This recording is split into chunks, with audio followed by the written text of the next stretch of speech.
Hey guys, just a quick note before the podcast gets started. I've just come to the editing process, and about an hour into the podcast, there is a slight technical issue where my camera and my audio move completely out of sync. I've come to edit it, and it is an absolute nightmare. It's too far out. I can't get it all in. I can't get it in line. So the second half of the podcast is going to be me. My audio is not going to match. So I just want to let you know before it gets started. If you're listening to this on Spotify or just the audio version, no problem. You're not going to have any issues. It's just for the people watching on YouTube. I do mention during the video that we've had no technical issues. Well, here's our technical issues. It wouldn't be Yorkshire Tea XP without the technical issues. But yeah, just wanted to let you know. Thank you very much for watching. Enjoy the pod, and we'll catch you next time. Welcome to Yorkshire Tea XP, brewed in the heart of Yorkshire by three MFL-obsessed managers, Rootcoors, Big Mr K and Bruce Leet. We're not pundits, we're not pros, we're just three lads with a shared obsession for progression, tactics and agency building in MFL. Each week we'll bring you laughs, insights, chaos and cuppers and track our journeys from raw to rare. This week, unfortunately, Big Mr K couldn't make it. His missus has told him he has to spend time with his in-laws. So the lad talks a good game, clearly, but we all know he's a bit under the thumb. So I'm going to try and not have a little bit of banter the whole episode for him, but there's bound to be some digs based on the fact that how it went for me when I was off. But not to worry, because it could actually be a better episode. We'll see. Because with us today, we've got SUFC Blades. All right, mate, welcome. Hiya, thanks for having me. No worries, good to have you here. Cheers, so, how is everybody? How's everybody been getting on? How's your week been? I'm good. I just wanted to, before we get into this, I just want to say we did originally get ask Jimbo to come on, but Jimbo he full on big timed us. He was like, "Lads, look, I've just had the CEO on my pod. Like, I've got no time to come onto your pod." And we were like, "Right, okay. You know what? We're gonna get his biggest nemesis." We're going to get his absolute nemesis to come on the pod this week as his replacement. And plus, it's an improvement because he's a Yorkshire lad as well. So, Absolutely. Yeah. Actually, saying that, we can all agree then that Leeds suck. Yeah, we can all agree. We all like Leeds. Definitely. Yeah, we all like Leeds. We all hate Leeds. Yeah. Okay, good. Just I mean, that. yeah. Any Leeds fans out there, please follow us and continue to follow us, and we love you. But we actually hate Leeds. Yeah. So, yeah. Yeah, I don't think we should talk over football. I mean, it was a great weekend for me, but we won't talk about football results this weekend because I don't think it's fair on Blades. Yes, definitely not my team, mate. My team stinking up. Yeah, not going very well. I mean, obviously I'm a Hull fan, so it was great for me. That's why we're not going to talk about it because that'll be raw in your memory. We're talking like 36 hours ago. So can we have Matt Birney back, please? I know he's doing really good for us, really good. So yeah, I mean, I've had a pretty good week. So just wrapped up season 8, which we'll come on to in a bit. Have a look at the review. Yeah. Obviously, back to work mode after holiday. It's been a killer. And then, just starting to get things aligned for season 9, which I know we'll cover in next week's pod. You've been playing MFL for a while then, Blade, yeah? Yeah, started season 2. One of my mates from work got me into it, Billy. And, he started selling everything up my door, because at market and everything, but I still like the game, I love the game, and, it's takes all the time. You got a load of deals from him then, yeah? A load of stuff from him, a good deal, or? Not really, because I didn't really buy a lot of him. I loaned all my players to his foreign clubs. You could see we had Spark and Ice clubs at one point. I was loaning all my stuff for him, 0%. Yeah. I don't really take MFL of anyone when I loan players. I just want the progression, if you know what I mean. Just get my players a bit better, if you know what I mean. Yeah, I love progression, absolutely. Yeah, don't we all? I do have a question. Now, if I'm not mistaken, you and I'm not taking the piss when I ask this, honestly. Was it you that bought Yoga Benito in Diamond? Yeah, me and a lad called Rory, Rory G, we went half and half on it, and basically ended up being a farm. We wanted to try and get players in, but everyone wants too much from him. Yeah, I mean, it's talking 10-12% for one player. You couldn't do a team, no chance. That's insane. So, my big question for you is: was it worth it? Yeah, For, yeah and no. Like, for the money it were, like, for what bit you make, like, we bought the club for 1.8 with the rewards. We probably made like 300-400 each off the rewards when prices were high on MFL.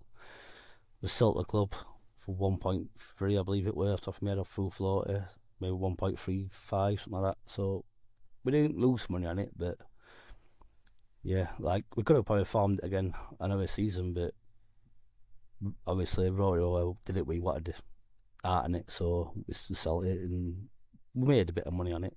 No special. I just put it all back into MFL anyway. I didn't cash out on that. Straight back on MFL. That's what we all do, isn't it? We go on this cycle of having players and having clubs and getting rid and bringing them in and getting rid. Big Mr. K's just done the same. He went from like 6 clubs down to 3 clubs to 4 clubs, and now I think he's back at 6 clubs again, maybe even 7. He'll cover that next week on the season 9 stuff. But he's like, and then he got rid of all his players, and then I think this weekend he's got to have taken 50 odd players from me, literally all at 0.01. I just gave him to him. I'm not really that bothered about that. What's hilarious is, as well, last season he sold all his lower rated players because he was like, no, I'm just going to focus on the top. And then this season he's like, no, I'm going to do loads of farm teams in Spark. And yeah. But it's genius move. He sold all his ones for $1 and bought mine for 0.01. I mean, you know what I mean? He knows what he's doing, doesn't he? Yeah. So probably do that again, no doubt. I think I've got about 15 clubs now at the moment. 15? Yeah. Wow. Oh my God. What's the time like on that? Yeah, I was going to say, do you manage them all yourself as well? Yeah, all myself. Spend all the time just swapping and changing. I like running teams down to like 89% fitness and then do a rotation team, but it can take a lot of time, I'll be honest. It takes a lot of time. Okay. Is that because you enjoy the farming to try and get the progression of the players? Is that why, or just because you just don't know when to stop with the clubs? You just keep going and going and going. I'm addicted. I just keep buying them. I don't know why I keep buying them. I just keep buying them. It's like I've got a gold what's gone to plat, 2 bronze, but one's gone to silver, iron, stone, ice, spark, and then got 2 flints now. What I don't really want, but I bought them anyway. You know what I mean? Yeah. I had the flints last year, and then this year I need them all gone. It's not that I don't like the league. It's very difficult to even try and get out of. I was saying this on our last pod because everybody's stacking at the top to get out. Yeah. So like, if the only way I'd like it is a bit like what Bruce's missus done. She wants to start from the bottom, got a club she's happy with, happy to stack to get out of it and go on, and then eventually it'll balance out. So she won't have an OP team, you know, in ice, or in spark and then in ice and so on. So it'll be all right. But when you're at the bottom now, it's very difficult to get out. It is. Like, in one of my sparks, there were so many blue cards, and mine were all just like rubbish cards, and like, he ran away. I think went undefeated. Like, no one's touching him in that league. It's like, yeah. And it hinders progression as well, doesn't it, across like the stuff as well. So like, because obviously so much of it is from performance and match rating. So like, a lot of my low rated players in Flint didn't progress as much as I'd like, because they were getting match ratings of like 5.8 and 6.2, and you're just not getting a high enough rating to progress them up. So yeah. Anyway, that's probably go on. There you go. I think you were just about to start and say it. Like, let's just go into the club review and I was going to say, let's jump into the season 8 review. So we're not going to show anything of Big Mr. K's because we're just not. He can't be asked to turn up. So we're not. Yeah, he's a Leeds fan. Yeah, that works as well. To be honest. Do you want to show yours first, Bruce? Do you want to go and show yours? Yes, do. I mean, he's got 15 clubs to go through. Like, where do I start? Yeah, pick the clubs you want to talk about. Yeah, and, just ones you want to talk about. Any good stuff? Maybe got promoted. You mentioned a couple of promotions there or whatever. That'd be quite cool to see those. Let me load it up. See if it'll screen share for you. So there's like a screen share button at the bottom somewhere, and then you'll choose screen, and then if you're anything like me, it won't work. Yeah. Oh no, you're obviously better than me, so that's fine. So the main one, which was my gold, what's going into plat now. Oh, it's this one. Here we go. So it's this one. I've managed to finish top at league. Don't ask me how, because I was predicted 9th. It must have been the tactics, but so I can say for that. So we had a really good year, as you can see. Managed to win promotion, but that's it. So you were running what, 4-2-4 with that? Yeah, all my teams that I've had are pretty much 4-2-4. I've got one, I think, what's 4-3-3 attack. Most of them are 4-2-4. Like Wow. the formation they had some games, I was smashing it. Some games I weren't. But as you can see, I got top goals going. My old boy still no retirement until tomorrow probably. Nice. But yeah, If he doesn't retire again, then you are literally winning life there. Yeah. that's it. Yeah, that's it. I paid 600, I think, for him. 600 and something for him. Yeah, 610. Back in May. So, but yeah, he's been for that money. I couldn't ring him up. He's done wonders. But the trouble I have with Platt is I'm not good enough for Platt, but I'm too good for goal, sort of thing. So I'm like the real Sheffield United up and down, if you know what I mean. You're literally in that middle ground. So, what are you going to do? Sell this club? Is that what you're planning to do now? It's in Platt and then get another gold? Is that? Plan probably, yeah, but it's getting someone to buy it now because, like I said, market, I've never seen it so poor for people buying stuff at the moment, which I'm hoping that will improve. I know I can't really see it getting back to lights where we were at a few weeks ago, but yeah, hopefully the market will start coming back up. I think Big Mr. K bought one at the weekend, didn't he, for $39, was it? Yeah, market's good. My bronze will get into silver. This one had a really good season yet again. Nice. 58 points, smashed this league. 77 goals, nice. Yeah, again, top goal scorer in league. If you show you that off. This is a player I got off the lad who got me into the game. Reyes, a great player with them stats. Wow. Yeah, scored 33 goals. 96 pace, 94 shooting, 75 so physical. 35 goals. He tore that league up in bronze last year, so hopefully he can do it again in silver next year. Do you do a lot of tactic testing to get your 4-2-4 that you've got, or have you had this same formation for a while now? I've had the same sort of formation, but when I do tactics, so me and my mate Rory, he helps me out with tactics as well. So I can't take all credit. He's like a genius when it comes to formations. Like he'll do all the testing for it, and oh, nice. Yeah.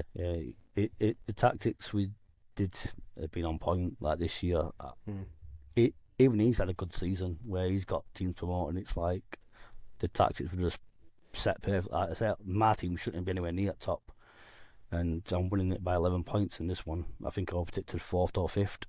That's mad, isn't it?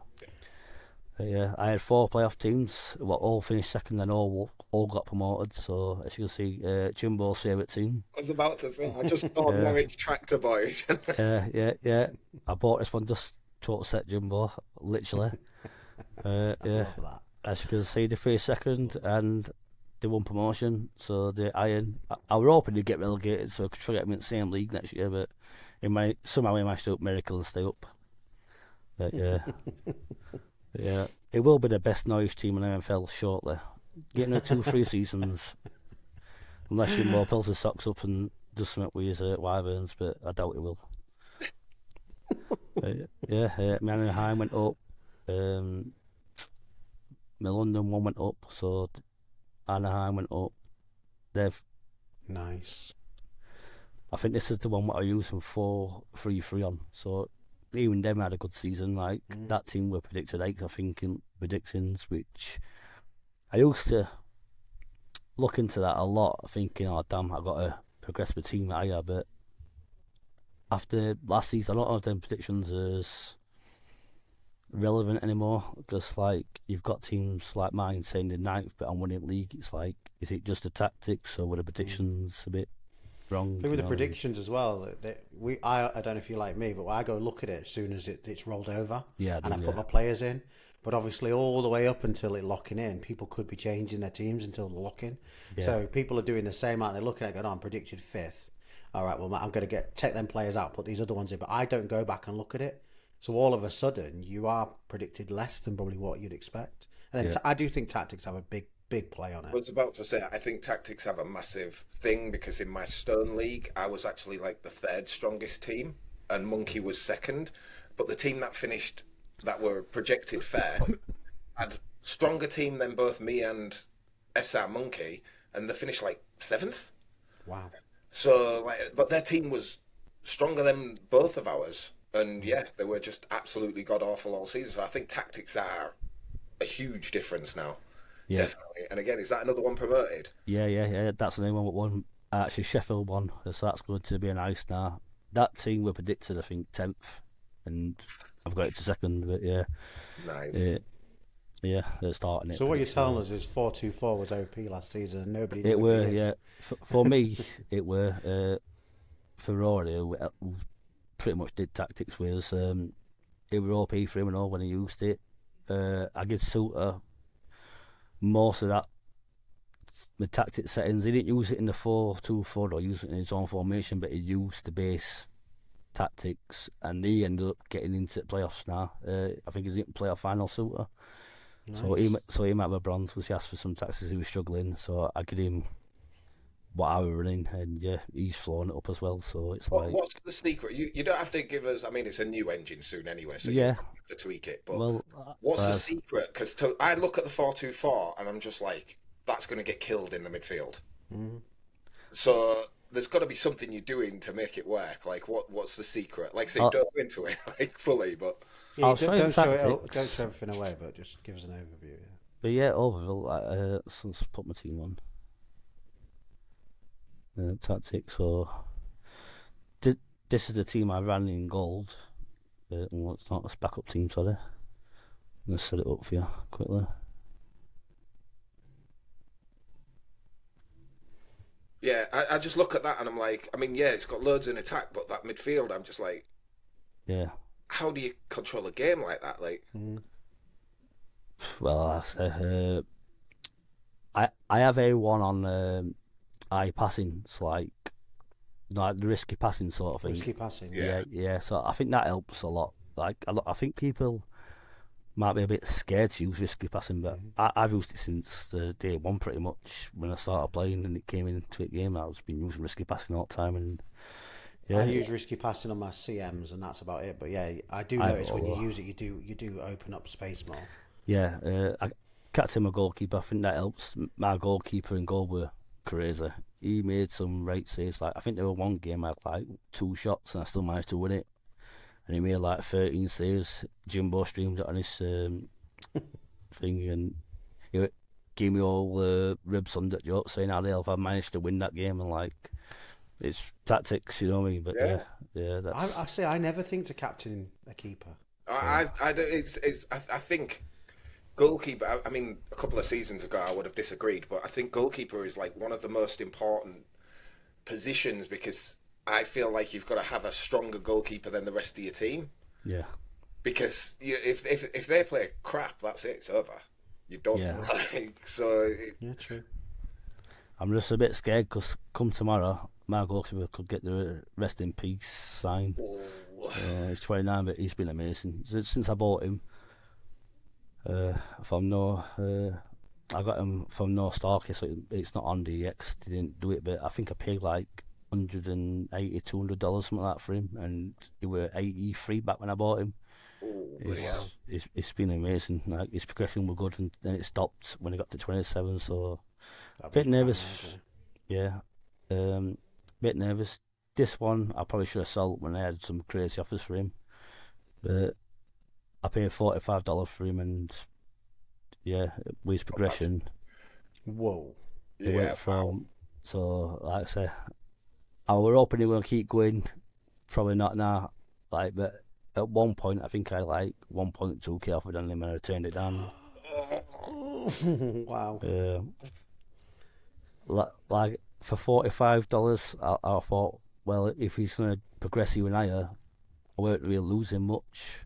So I still got him up. I've got this card. I think he was 6 rated, 6 or 7 rated, and it been amazing for me. Probably should have sold him in hindsight, but when you get attached to your players, you don't like selling. And I think that lad could offer me 2k, and I still probably would have turned it down. So that's how much of an idiot I am. But yeah, you do get attached to players. We've covered it a couple of times on the pod. You just can't help it. The good thing is, if he does get to an age where you're like, okay, I can sell him. I mean, you're still going to make a massive profit on that $45. Definitely. Yeah. Like, I just thought it was worth the risk. Like in my opinion, $45. Yeah, I could have sold it for good money. Probably wasted it on more players. That's what I'm like, especially on patch streams. But yeah, I had before last 2 seasons with him. I think I finished really stopped. I think it was 2 seasons ago. I thought he might have got like to the 90, 92, 93 range, but yeah, unfortunately stuck on 86 at the moment. I mean, he's still 26. I mean, well, he's going Yeah, to be 27. 27 next, but Still yeah. got some time. It's not till they hit 30 where the XP starts getting. So if he's got room, he could still go. Fingers crossed, but yeah. Yeah. I've got a lot of old boys like my agency. I've got a lot of old boys now, that's how I call them, and yeah, I'm just getting a bit nervous for them. Like if I put me, I've got 32, 29, 30, 29, 31. I've been lucky up to now.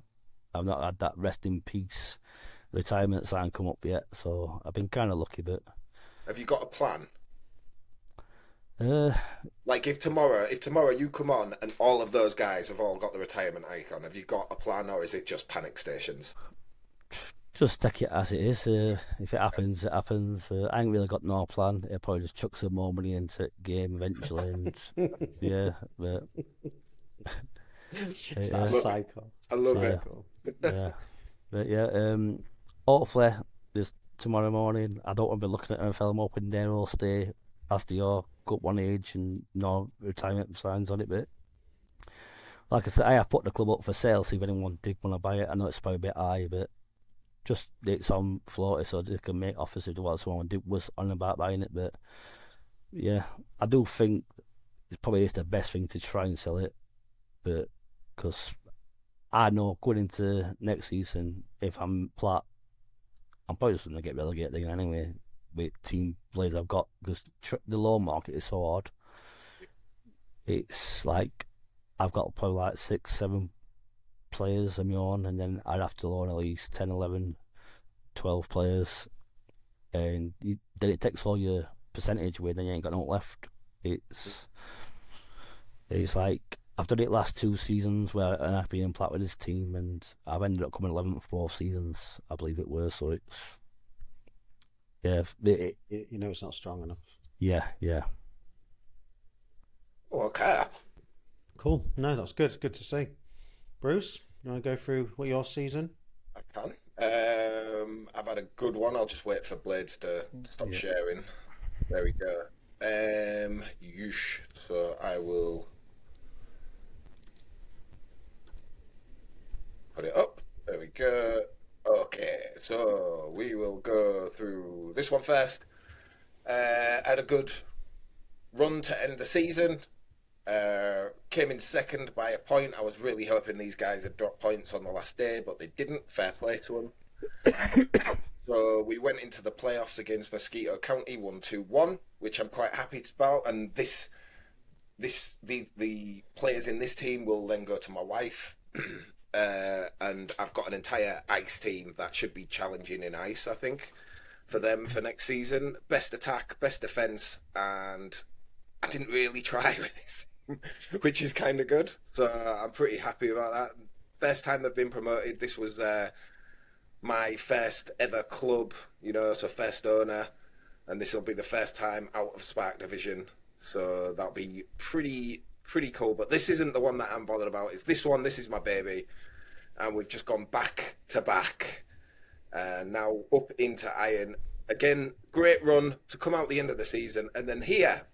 Last time we was on here, and I lost the bottom of the league there, which was just a real anomaly of a result. And then you'll see again, we played bottom, and we lost 4-3, and I was just like, "What's going on here?" Like, my team just doesn't show up against bottom of the league, and somehow they had these good stats. I even put in my good goalkeeper, and he just forgot his hands playing against 3-5-2-B, which isn't even a strong formation. It just went mad. We lost that game. So obviously the final game of the season was a real nail biter. And because that game was on a Monday, I had to wait all the way till Wednesday to get this. And so I was worried. I was like, oh my God, I've lost the bottom of the league. This could be really bad. I could bottle the league on the final day. We play 5th and beat them 5-0. I mean, make it make sense. Honestly, make it make sense.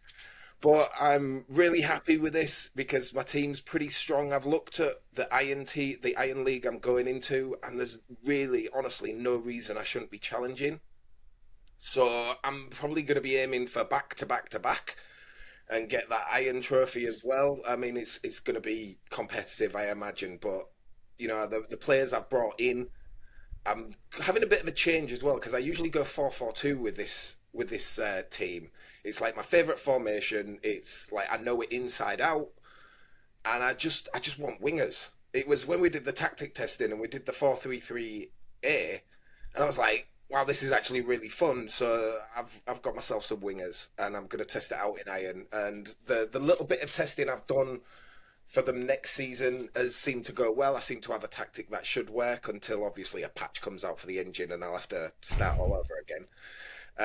But yeah, this was a real nail biter at the end. SR Monkey here were at equal points. Obviously, I got through on the goal difference, but it was pretty much neck and neck all the way. He dropped a couple of games, but then obviously I lost to the teams at the bottom, which angers me. But but yeah, so that's my season done. Yeah, great news. Another title, another trophy, and I'm slowly working my way up to the precious metal leagues, which is where I really want to be. You missed out on my tractor boys by one division. Have I? Oh, Yeah. you 10? Yeah. So I'll go to Iron 5, you go Iron 6. Ah, okay. Well, Could meet in playoffs though. Playoffs maybe. maybe. Well, I'll definitely be getting you back on for that if that happens. That'll be quite interesting. Watch the match Right. live, yeah. Yeah, absolutely. Right, I'll try and show mine then. See how this goes. Like, I'm a jinx. I'm gonna do mine slightly different because because it's a season recap. I'm just gonna show it all. I don't normally show all the teams, but I'll just talk through it. So let's see what happens. I'm gonna show mine on a different website as well, just for ease. So hopefully it's working, Bruce. Can I just point out we've had no technical difficulties, right? You can, but don't. But you It's can. working fine. What's going on? Yeah. So these two were basically my equivalent of what you said, Blade's farm teams. Yeah, So that's what I was doing for progression. So I wasn't really bothered where they finished. They were predicted somewhere around there and finished around there. But then this season, as Yorkshire Tea XP, we've got a few things in the pipeline and we're trying to work through. So I've tried to condense my teams down to allow a bit of time for some of that, which we might touch on some of it later in the pod.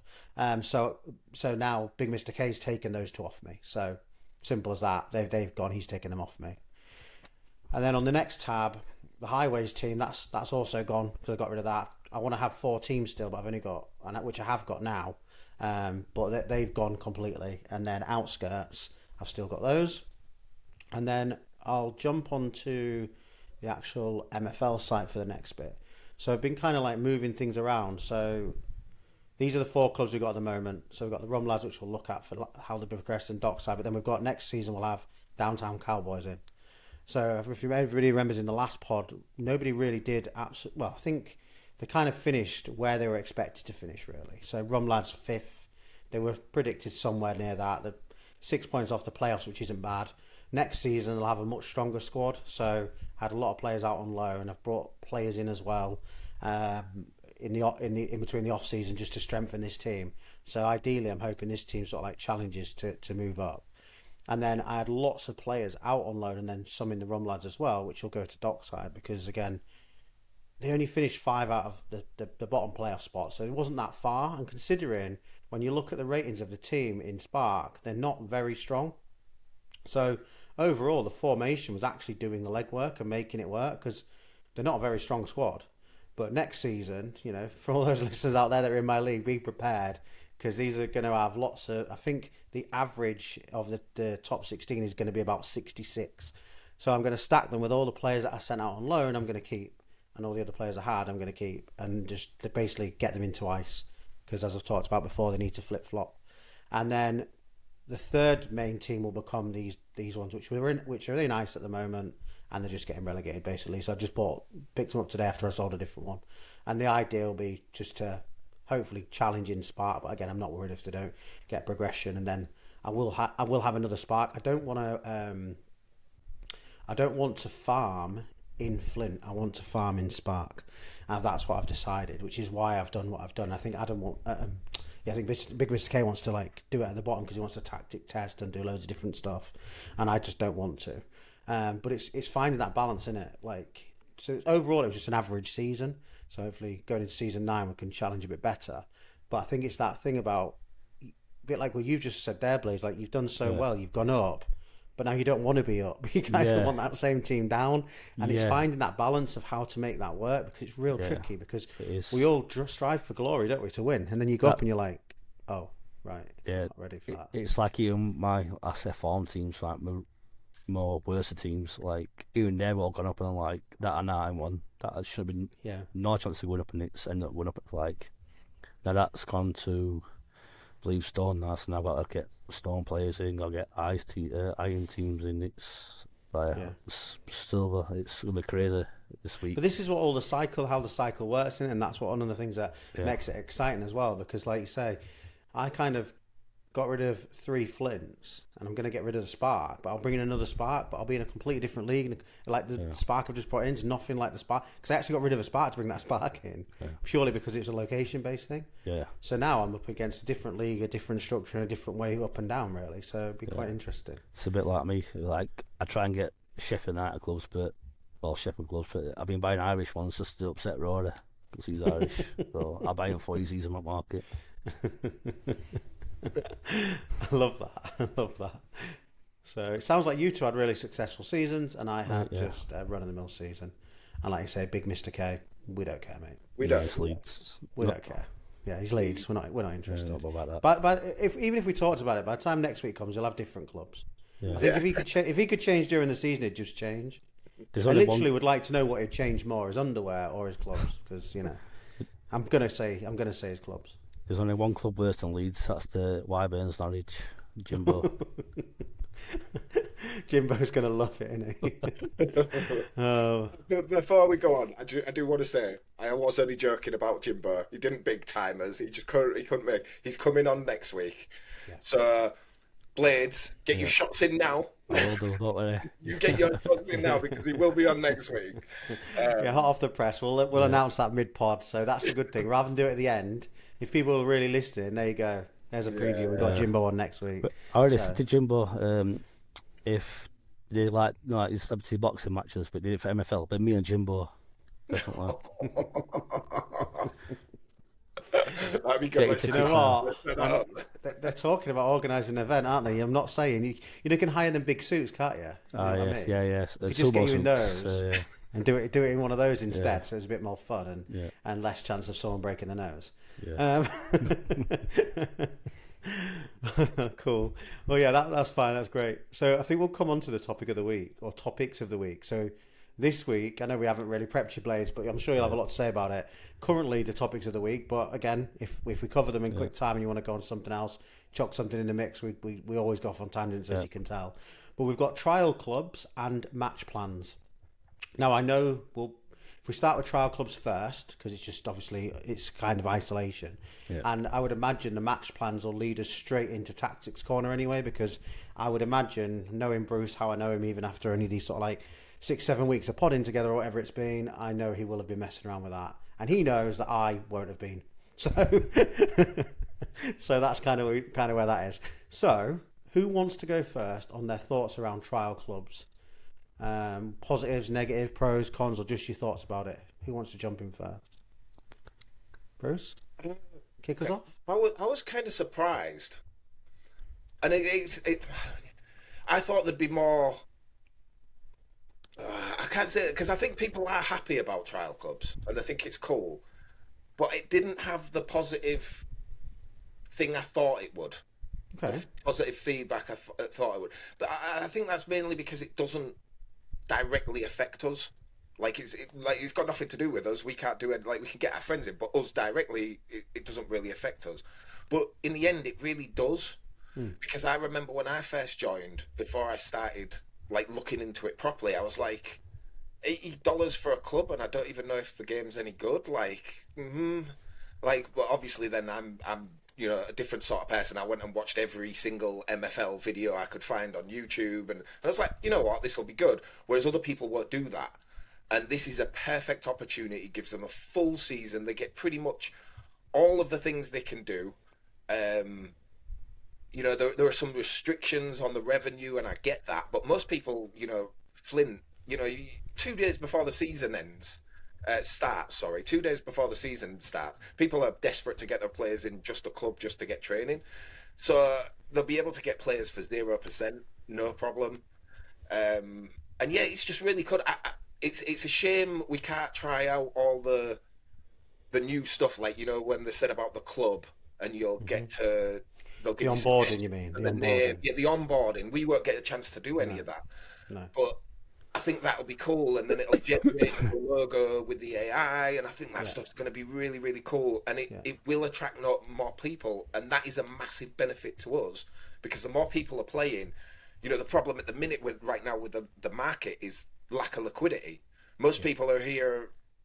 We've all got our teams set for the most mm, part, yeah, whereas if a massive influx of new players comes in, that's going to add a lot of liquidity to the market, which will bring the prices up, I should imagine. So mm, it is a massive benefit for us and for the game as a whole. Just yeah, just getting it out there to the masses and not in the crypto, the Web3 community, mm, which is still kind of niche, but getting it out to the masses because I've seen games that are worse than this, that are yeah, worse than MFL, with hundreds of thousands of users, and it's so the appetite's there, and if they can just test it for a season. yeah. I honestly think if someone gets to play for an entire season, most of them are going to be like, I want to keep going. Yeah, that's it. I mean, I was real skeptical at first 'cause I was a bit like, oh, well, what's that going to mean for like selling of clubs and what's that going to mean for players and all that kind of stuff? And it was a bit like, what's the negative going to be? And I kind of like, so I thought, well, there could be some sort of dips in the first season because people are going to come on and at the minute, like you said, it's buy a pack or buy second hand. So second hand has got a good chance of selling currently in the current climate, especially when they're hitting down at $40. Like, right, of course they are the half price. You can pick two up if you want and loan a load of players in. So at the minute, if you're not precious about going for an opening of a club and being the first owner, the second hand market is actually in a good place for those new people coming on. So then I started to think, well, obviously, then if they onboard this way and they trial, that's going to obviously have a negative effect, which it probably is on the second-hand market for one season, is my view. But after that season, it actually should help the second-hand market boom, because these people that may stay are probably going to want more because we all, well, I mean, Yeah. as Blaze just said, he's like 10, 11, Addicted. 12, 14, Yeah. whatever it is. Like, it 15 just now. doesn't stop. We know about trust and all these people. So it does encapsulate you that way and makes you do that. So I think after the first season, it will do that. And then when I started to wind back, I was like, actually, as well, the first season, it's probably going to help loans. Because, like a lot of those players I gave to Big Mr. K, most of those I couldn't get out on loan because nobody really wanted to loan 45 rated players and Yeah. 52 rated players or whatever. But if you're just experiencing the game at the bottom level, you're probably less precious if you're getting a 40 on loan at 0%, because you've got no risk and you probably don't really understand MFL at all, and it doesn't get unlocked unless you buy your club and all these kind of things. So you're probably going to find that loan market really at the lower end really helps. So for like you, Blaze, if you're loaning Yeah. players out and not just farming them, Yeah. you probably would get a chance of better progression, maybe even because Yeah. these players are going to play them. Yeah, because last season I think I had like 50 or 60, which didn't even get a club. They were that too rubbish. Didn't anyone wanted them? They're all there. No percent for anyone to or accept. No one took them. There's like No. 55 players who sat there for the season rotten because Yeah. yeah, And I think that's it because I think as well, I know like in my first season, we've talked about it loads of times. So obviously McBride helped me with loads of loans. Yeah. But I know what I'm like. I play it in a way where I want it all to be mine. And Yeah. that's like, I want all the players to be mine. And I would rather have a player that's not as good to try and make him as good than go and loan Yeah. one. Yeah. Obviously different in the first season because obviously with being mates with McBride, it was like no brainer. He's giving me these amazing players 0%. Yeah. Like I'm gonna be all over that. But for those guys at the bottom, they'll loan those. But then you probably might find that then it helps buying as well because again, they're probably going to want $1 and $2 if they trialed it again. Yeah. You're going to get some that are going to be like, "That was amazing, right? I'm going on the second-hand market. I'm buying a Stone team and I'm investing £1,000." Yeah.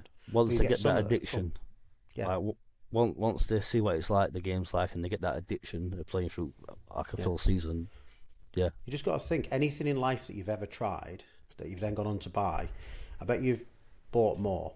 Yeah. Daft things. I'm not going to name like brands, but if it's like a streaming service or a music service or a book service or an audio service or whatever, you try these things and before you know it, yeah, even if it's a small amount of them, you continue them on. So I think it'll actually be a really good thing. I am a bit like you though, Bruce. I'd love to see the full onboarding process, and I'm not going to ever be in a position where I'm going to get a club from a thing. So what I'd like to see is when we introduce the paid rebranding, where I have to use my hard MFL to rebrand my club, which I understand why it's coming. I would like that experience to almost be some part of a chunk of that onboarding one. So it's not just like it is now. Like, it's fine now, by the way. I'm not saying it's not. So I press a button, I get to do my logo, name my club, colours, bang, bang, bang. Nice and easy. But it'd be quite nice if you're going to do a rebrand that actually goes, the video comes up, a bit like the pack, like, remember your club is in California. And like, and takes you through, like, here's some names and some ideas. So even though you're rebranding, you may already have an idea, you might not, but you might just think, oh, I'm going to rebrand this club. I don't really know what I'm going to do with it, but I've got a loose, I don't know how much it's going to be, so don't quote me, like, I've got a loose 500 MFL, whatever it is they're going to charge. And I'm going to rebrand it and I'm going to enjoy that experience. And actually, it's probably a good way that they probably would get more people rebranding then, because to do that experience, it's kind of like, I'm not the marketer around here, obviously, but like, I think it would be quite cool. Do you think we're going to get the missions list? Do you think we're going to get access to that? Is that just going to be new players? I think that'll just be new players. Yeah. You reckon? Yeah. Where you get like, where if you set your formation up, you get set your formation. It's basically taking you through, and I'm like, are we going to get that as well? But I mean, yeah. No, I think that will just be the new players. I don't think they would incorporate that into anything. But it's the same again. Like, I often think as well, like, we know MFL listen to the pod, so thank you for taking the time as well, listening to it. I know it's the text. I know they're busy guys, but it's clear they do listen to it, and we'll come on to some of that later. But even when I buy a club on the second-hand market, it would be pretty cool that when I buy that club, if it asks me straight away, like, you're branding it, you're keeping it. Yeah. And if I brand it, it goes, welcome to your club in, I'm just saying California every time, I don't even know why, but what do you want to do with it? Have you thought about it? Because that's actually quite cool as well, right? And because even like thinking from their side, they could be like, are you keeping it? Or do you want to pay the $250, $500 and rebrand it now? Or you've bought it. If you brand it now, it's this. But if you go and brand it, it's that. So you get a discount. Like, just chucking random ideas out. Not even an ideas section, but like things like that actually makes the journey move, doesn't it? Do you know what I mean? Yeah. A bit like we talked about before as well. Like, often when somebody's selling a club, and I don't know if you ever experienced it as well, Blade, like, I certainly will then go and look at the players and think, well, they must be selling players, they're selling the club. Yeah. Wow, may as well. I've already negotiated on the club, I may as well try and negotiate on that. Yeah, I've done that before, where I bought, say, one club, and then I've looked at his players and picked 2-3 players off them, and all. Yeah, I've done that. Yeah, exactly. What are your thoughts on this trial? Because obviously you've been playing longer, like you said, season 2. So is this something you would have loved back then as well, or? Back from season 2, yeah. If something like this were a game where I didn't have to go spend, like you said, the $80 on the one pack to get a club, which I didn't anyway at first, I went straight to market and bought a Sheffield club. So I saw one on there for, I think, $130, $140 for, I think, at Iron that time when I bought my first ever club. I didn't see the point in paying $80 for, I think back then it was an ice pack, where I thought I'd pay the extra bit and get the club I actually want, the location I want. So that's what I did. But then I ended up buying the pack anyway. So I went from 1 club to 2 club in my first season, and then from 2 to 4 from season 3 onwards, and then just kept growing. Like, I've picked up, I think, 2 or 3 already just in the last week and a half. So yeah. So the thing is, it's when you do your players, isn't it? Because like, if you're opening packs like you say you are, nobody looks after your players like you do. That's what's in your mind, isn't it? Yeah, and it's like when I first ever got my awards, I spent them all on 600 player packs, and I think I did that for like 2-3 seasons. That's why I've got like, wow. I think 500 and some players in agency now, 560-ish. Some have been good, some have been bad. I sold a few for $5. I was trying to make a bit of money out of it to invest in players. Like, I thought, well, if I list all these players of what I got out in the 600 packs, so say $5, wants to progress, someone's going to pay me that $5 back then, which a lot did. I've only been burnt on 2 players. There's 2 which I'm crying about, which have been flyers. I'll not mention them names because. Why did you check them? Yeah, why? I don't know. I've got this habit of, when I sell someone, I'll put it on watch list, and I end up looking at it, and it just reminds me how stupid I were to sell it. Like, I think it's gone from like 50 odd rated to 70 something rated, and like I never do that. I saw $5 I sold it for. I saw a guy earlier today, Greenwood. He was 19 and he looks so good, but on the current market, he's like $8, whatever. Yeah. But I've played him for like part of the season and in tactic testing, and he's just so good. But he just doesn't fit anywhere in the way that I'm now going, and so it's like I either loan him out or I've got to keep a bottom club just to do it, and like he might not go anywhere, and so it's like just send him. But like he's gone, I'm never going to go look at him again. Yeah. If I'll hope if I ever come up against him, I'll just forget whoever was mine. There's that dreading it, like, oh, who's that? Hey, who's good? Click it on and go on the. Oh, what? Never. So you got to get them off your watch list. You can't be doing that. You got to do it, man. Do it yourself. Unfortunately, my watch list is just full of my old players pretty much, and it's like when I start off for good money and I see they haven't progressed, I just think, I've robbed that kid. Unfortunately, I had a lot of money, you know what I mean? But then when you see someone else progress crazy, it's like, damn. No, I never make a note of anybody that I've sold or whatever. As soon as they're gone, they are gone. Yeah, I can't do it. Dead to me. Literally dead to me. But to your point, like you said, like when I've been doing these teams, you know, Homero, you know, my superstar Cam, I can't sell him, and he's just no good for any of them. But he's going in whatever the worst of the 4 teams I have, about 8 rated less than everyone else, and I do not care because I just can't let him go. And I can't loan him out, and I can't sell him. And so like, literally, I'm selling 2 other players that are a lot better than him that would fit in there nicely to keep him in there. Yeah. And he just gets the captain's armband no matter what. But I want him to retire. He's been in every single club I've had as well. So he's like a little tart. Anyway, because I know. I mean, we'll talk about Ron John a little bit, but I can understand why Ron John doesn't sell players. Like, because it's just like I can understand why people hoard them. I can absolutely, because if you let him go and then suddenly he just goes, you're like, you'll be absolutely gutted. But you see that, don't you? I got a guy called that Day guy. I got the centre back last season. I got him from someone like dirt cheap, and then he progressed like +3, +4 in the whole season. I was like, but he'd done no progression hardly at all for like 3 years. So someone's probably gone like, he's 26 years old. I'll just sack him off. And now he's 20. He'll be 29 tomorrow. So I've just put him into one of my clubs. I think he's going to stay in Dockside.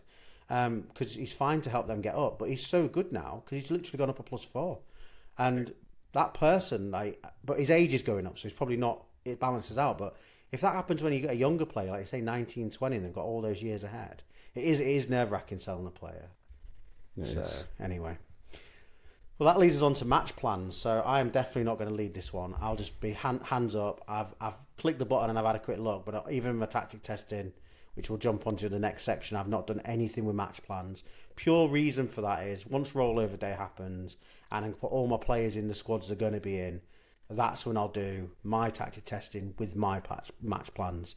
And I'm quite fortunate this time because I should be able to, although there's like about a 6 difference between like Rum Lads and Dockside, I'm thinking I can play them against each other a little bit so I can test in-house as well, which is quite nice. Obviously everyone can still see what's going on, but I can still just test in-house. That's what I did with my bronze teams. So I've got 2 bronze. Well, I had 2 bronze, and I just played them against each other for my testing.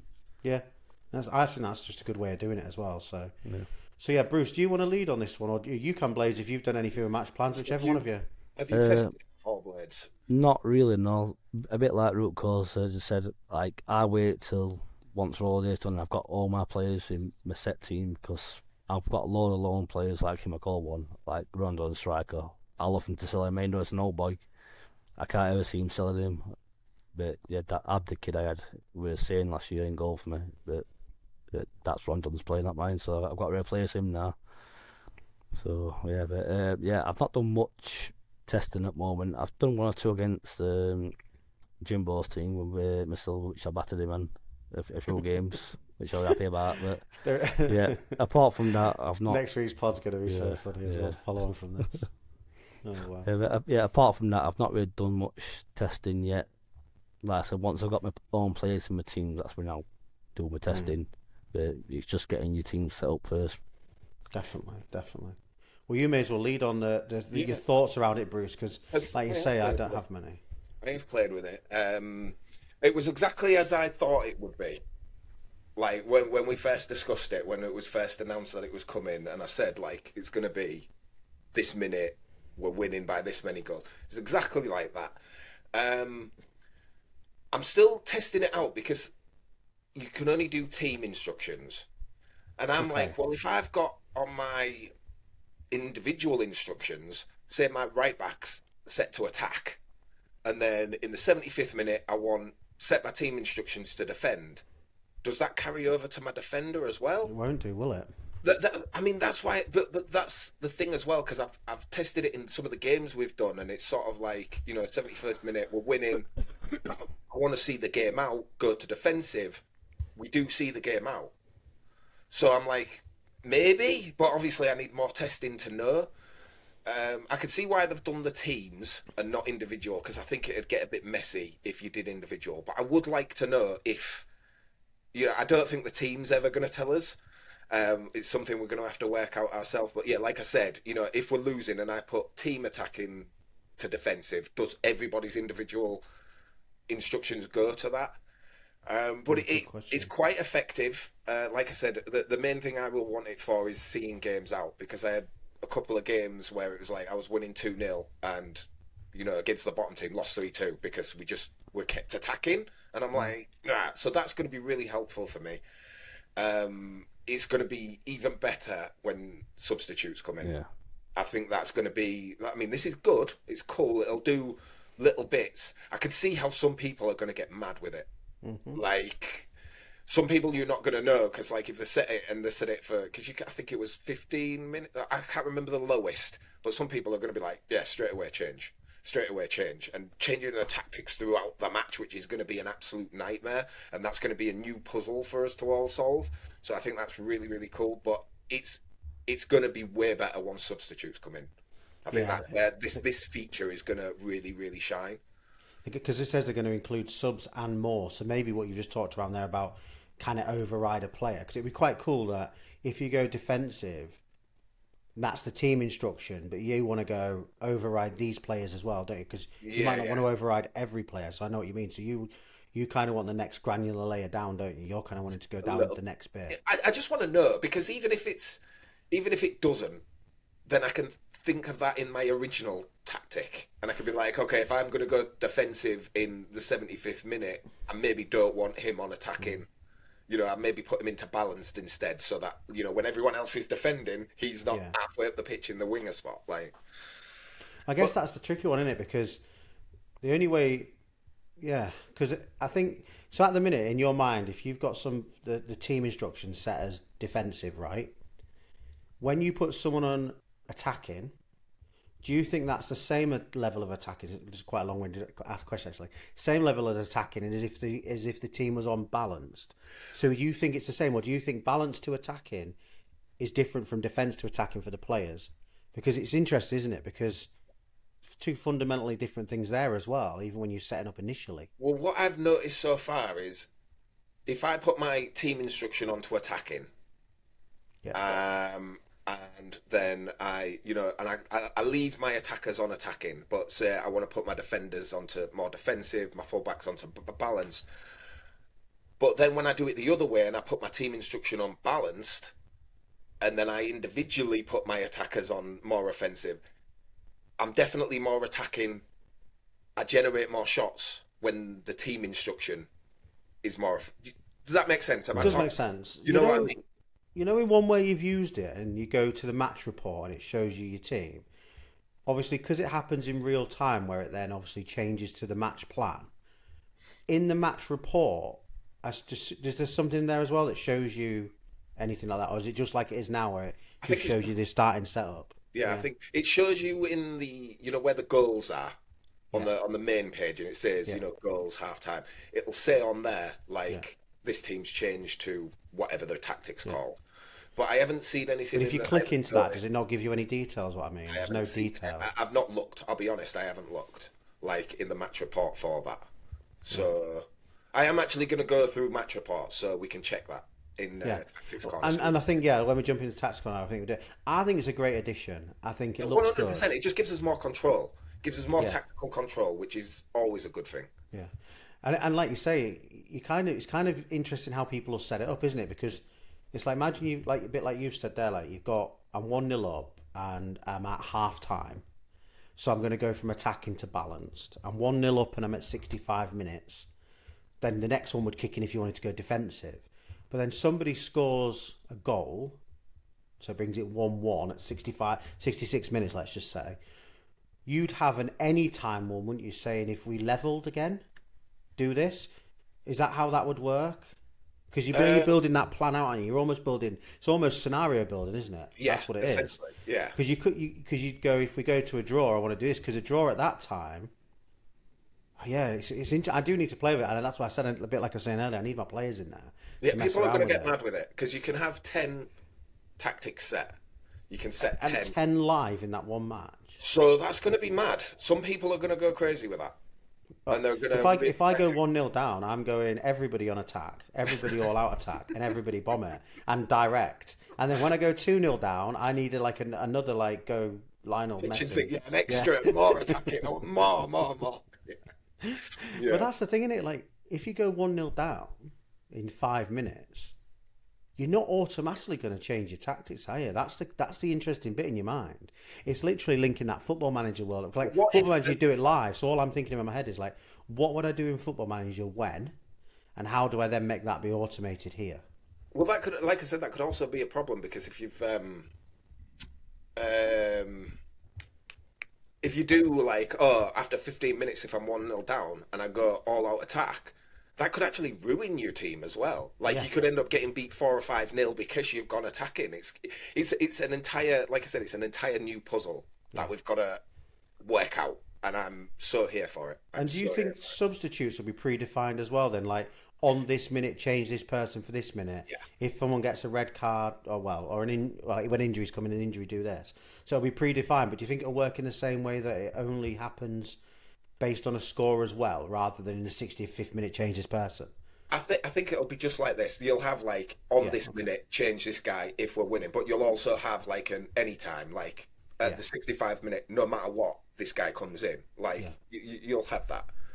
Be interested to see how that impacts energy as well, though, because I think it's going to have to be reworked. And game time, because it's going to have to be reworked. Percentage of a game. Yeah, I think that is something that's going to be a big. Well, it might not be a block. They might have already solved it, but I do think energy will have to have at least a minor rework to work it out because. Yeah, but also I think goalkeepers shouldn't lose energy. I'm just saying that now. I don't think goalkeepers should lose energy. They've got to lose some energy. No, I think when injuries come in, goalkeepers just shouldn't lose energy because teams in real life aren't changing their goalkeeper every 6 games because their main goalkeeper's tired. No, I agree, but I do think they should lose energy. I think just the rate needs to be entirely different to anything else. It's 1% a game at the minute. How do they? That's what I mean. Well, I don't know. 0.2%. I've got no answer, but I agree with you because I'm the same. Because if I've got a 28 game season, I want to play my main goalie. Well, potentially for 28 games. But certainly for all of them, but the cup. So let's take some cup out. So six games for the other guy, maybe if you got a cup keeper. I think that's the key. But at the minute, for the way progression works, your backup guy needs to be. It's just so difficult with keepers. I've said, like you say, anyone you've got a direct replacement for. So I end up trying to get my backup keeper to 10 just so they get something. But the only way you can really do it is you've got to have 2 players that are almost the same. And I don't want my backup keeper the same. I'm quite happy to have my main keeper, just pick a random thing, 65 rated. But I'm quite happy for my backup keeper to be 59, 58. I'm not bothered. Oh. If you're just going to come in for a small period of time or someone's got injured or whatever. But even injuries do worry me a little bit because it's how far can the impact be? How many games can it be? I've already seen this.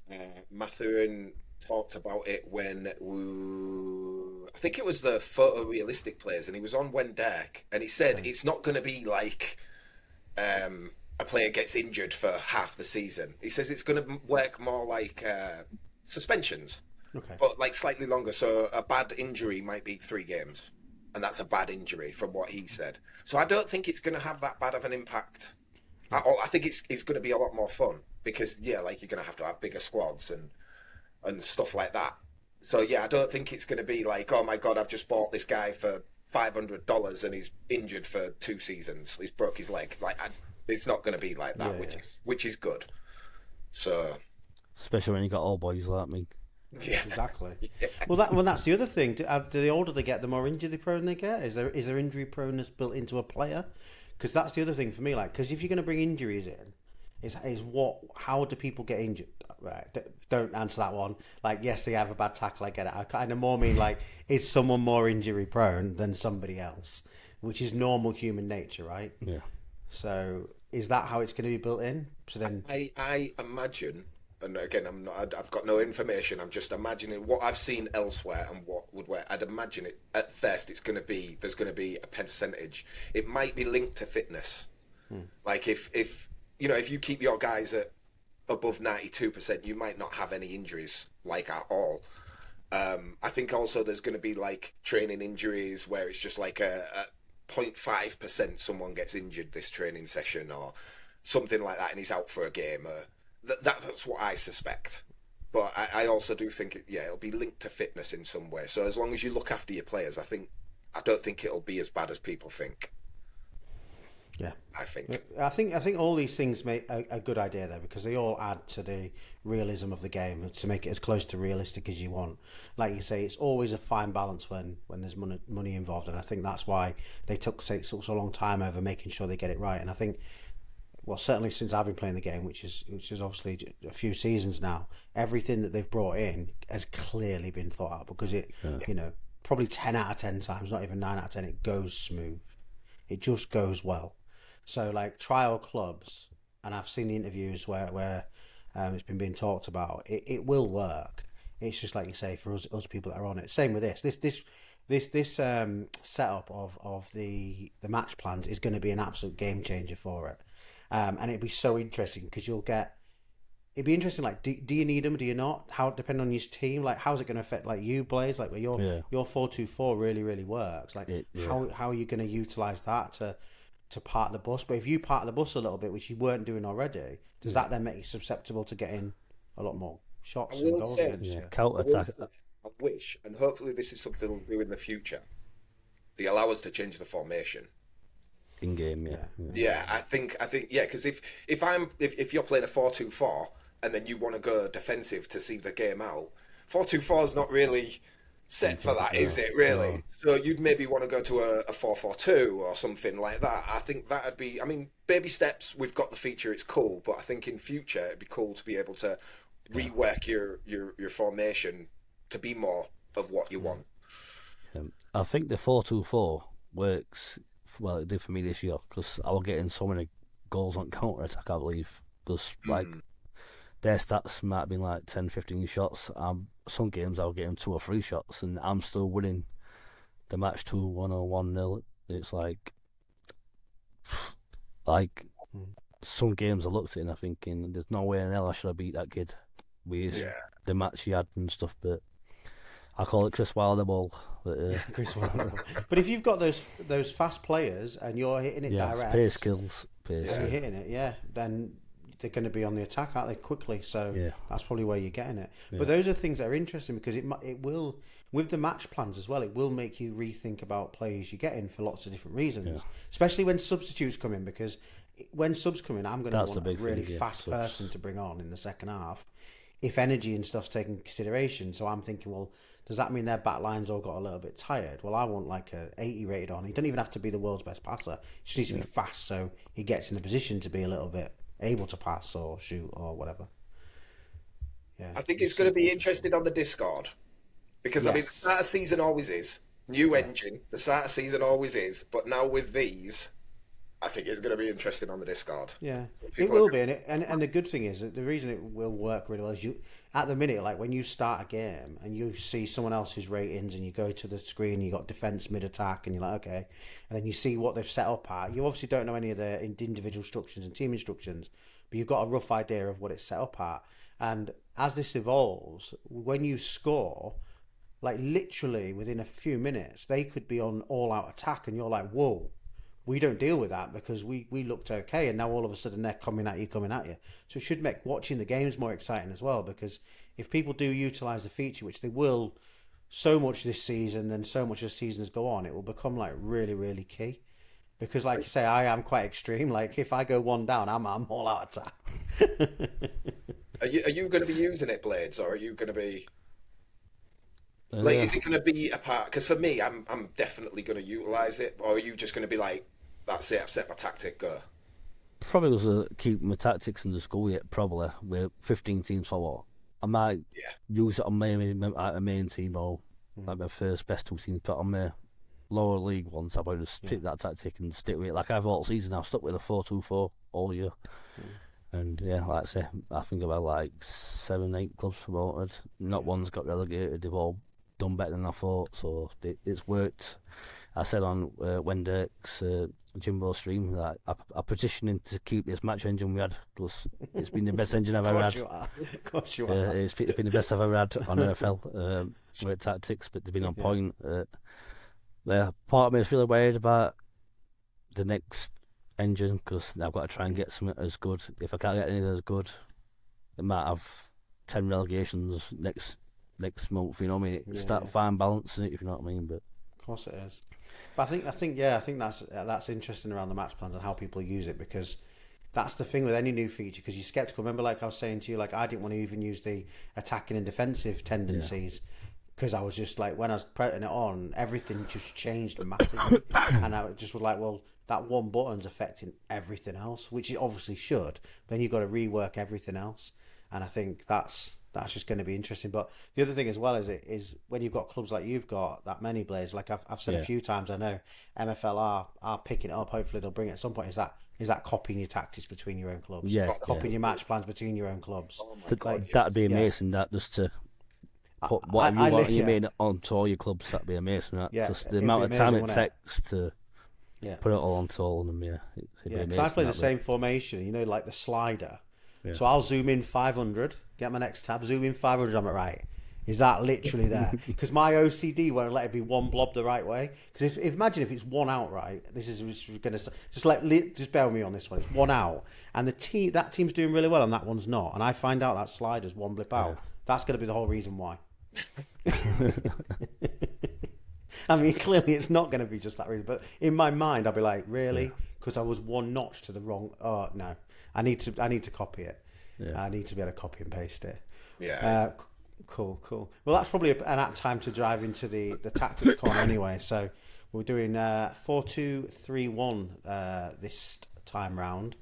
I'll show mine if that's all right first.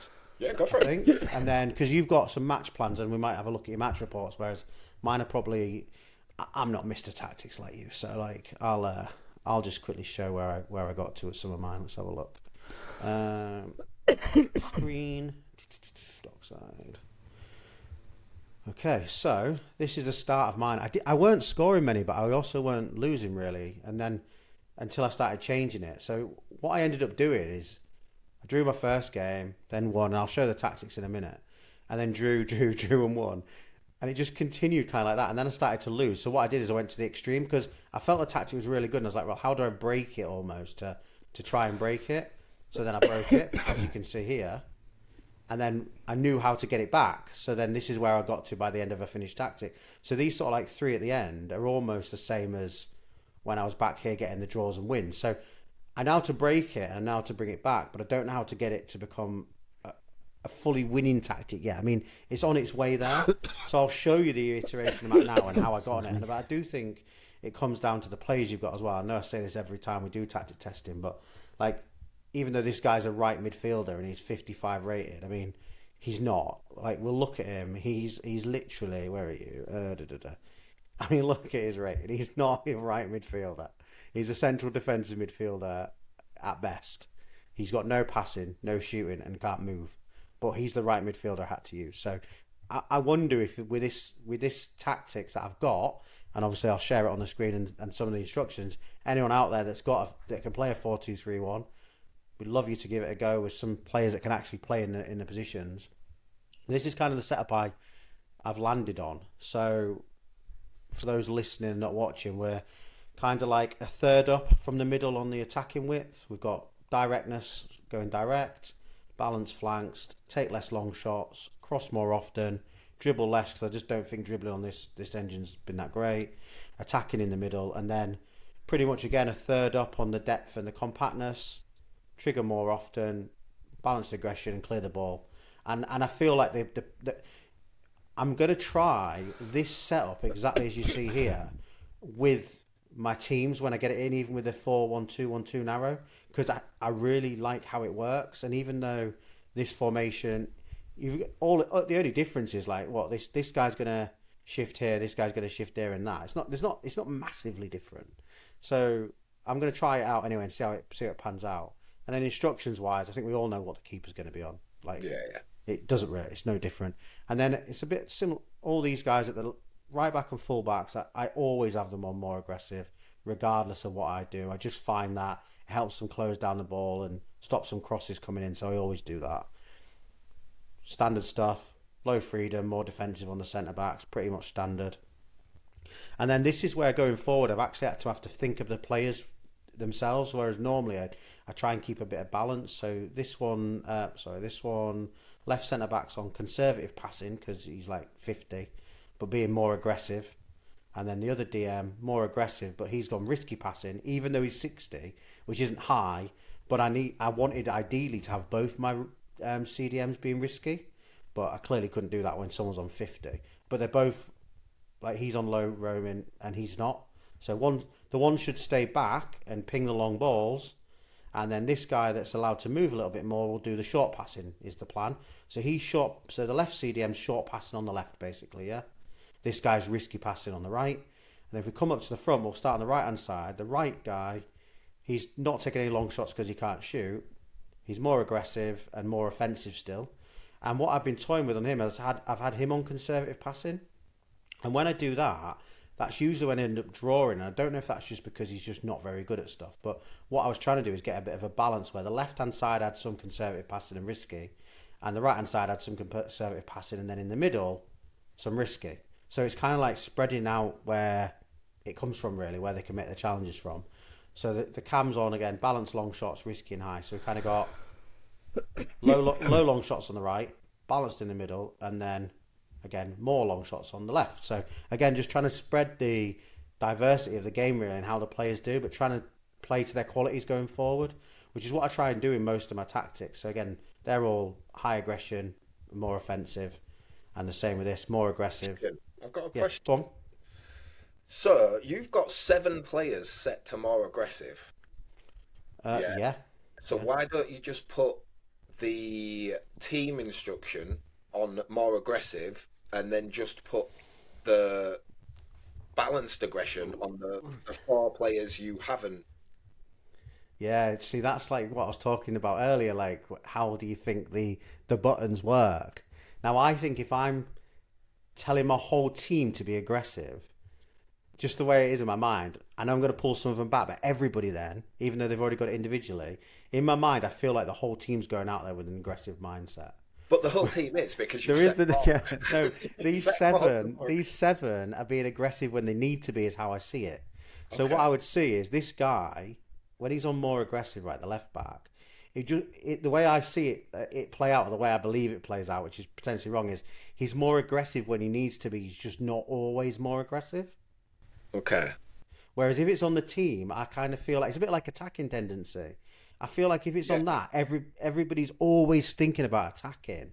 Whereas on here, when it's this guy's on offensive, I feel like he's still going to think about everything else. He's just, when he gets the ball, he's thinking about attacking. And when he hasn't got the ball, hopefully he's thinking about tracking back.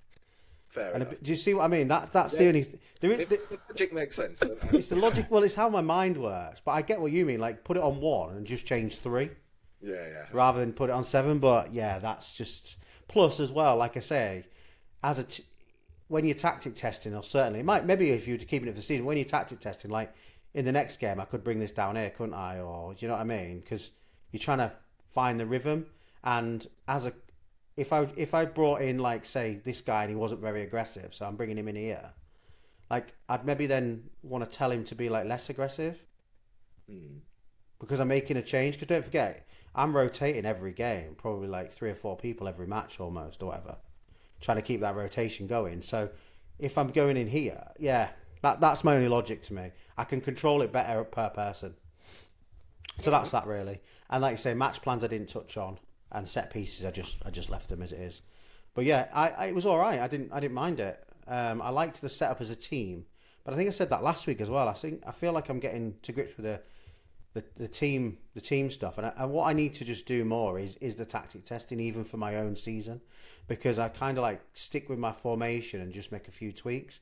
But I actually think if like when I've got the players that are going to be in Dockside next season, which are obviously not in there now, load up my my formation, and I literally want to do pretty much what I just said to you there. And I've not done it on this one, so think this guy, he's pretty good at shooting for a cam, so why ain't he shooting more? He's not very strong, so don't make him physical.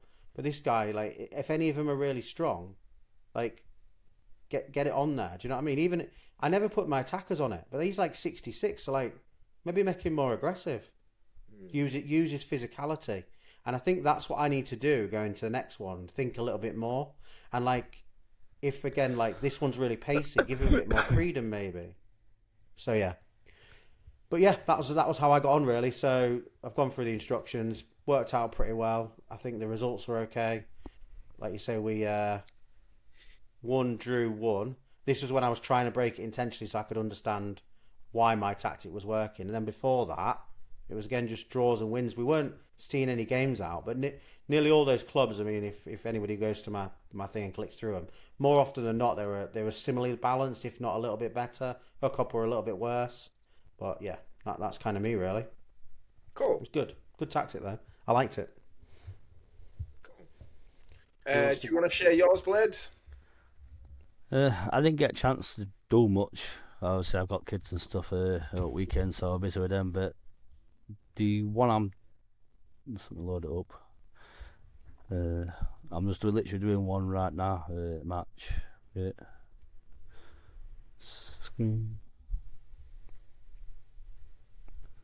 So I've done it on my goal team, what's gone to plat, and somehow yet again I've played against a goal. So as you can see, I've not really got the right ratings to do it. I've got an 88 rated ringer, who's an 82. I've got my CDMs at 82. But yeah, again, for some reason they've managed to win with my tactics set up with this formation. They seem to win. Like I say, I've not done many games, but so have you kept your same team instructions that you had for the 4-2-4? Yeah, and you've kept similar player instructions? Yeah. All right, well, definitely don't show us the detail then, but yeah. Everything's same, and I mean, show us the detail after the stream. Send us all definitely. the data. yeah. Like I say, as you can see, I've won 2-0. Nice. Yeah, I see what you mean. They get a lot of shots off, don't they? The other team. That's what you were saying, but you seem to.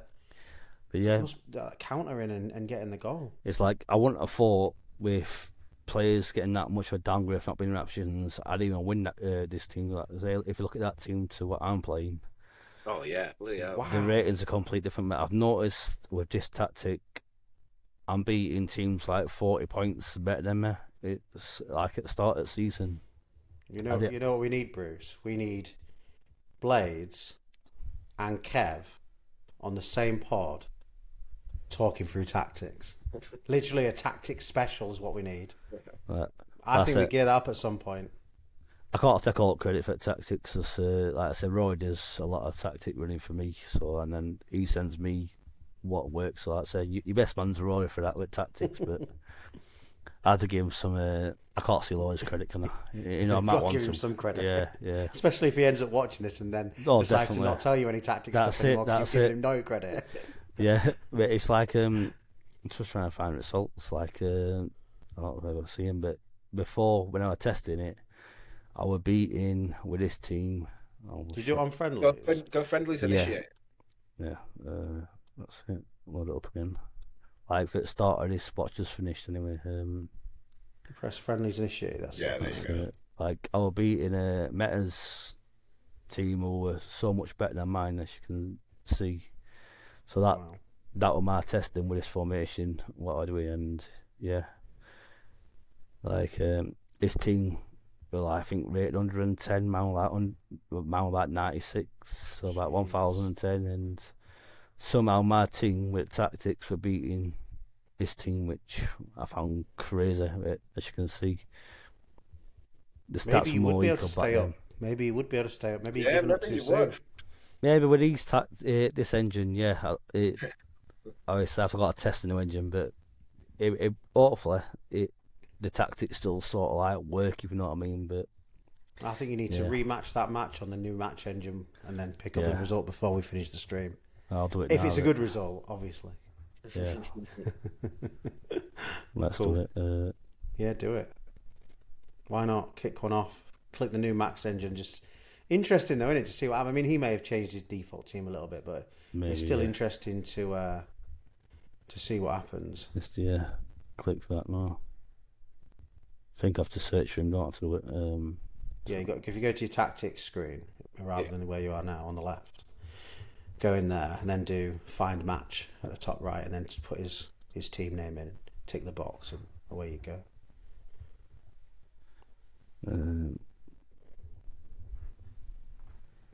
Can't remember his team now. I don't know what it is. That's it. Yeah. Should start picking it up. There you go. There you go. Why not kick it off? By the time Bruce has ran through his stuff, we'll come back and see the result. It'd be interesting. It looks like a similar team. Oh, you're playing your tactic testing team as well. So that's even more interesting. Okay, cool. Well, let's come back to that. And if Bruce runs us through where he got to, and let's see if your off the cuff tactic you've just literally plugged and played. What Fingers happens? crossed. Be interesting though, because like you say, after that one, you go back and try your actual one and you see how that goes. You never know. Don't give up on the next season until it gets here. Yeah, that's it. I've got a lot of testing to do once I've got my place in the team. But exactly, that's what you need. Yeah. The trouble with gold and plat team, it's getting long players into, and a lot of them, they like seeing what best offers they can get before they loan you. You know what I mean? It's a bit hard to test with your better teams. Yeah, definitely. Right, Bruce. Okay, so this is actually one of the formations I have tested quite a lot, because I've got like 2 or 3 people in my DMs always asking me about 4-2-3-1. Like, can you help me with 4-2-3-1? So I'm always trying to help, and a lot of the time I was finding that results were like yours, Root. Like, I'd win, I'd draw, I'd lose, I'd win. They're all really, really close games, and for me it seemed like you were really tight defensively, you didn't create many chances, and then it was basically down to variance. Like, if their shot went in, it went in, and that was kind of how it was. And I wasn't satisfied with that. So when I started this, I started thinking about it a little bit differently. And I think this formation, less is more. I think it's a difficult one to get right if you start messing about with all the buttons. Over here, this is where I started for this round, and I started here, and I lost 2-1. And the big problem with that, because I think I had more shots and stuff. I think I was in control of the game. Let me just see. Yeah, I was in complete control of the game, and I lost 2-1.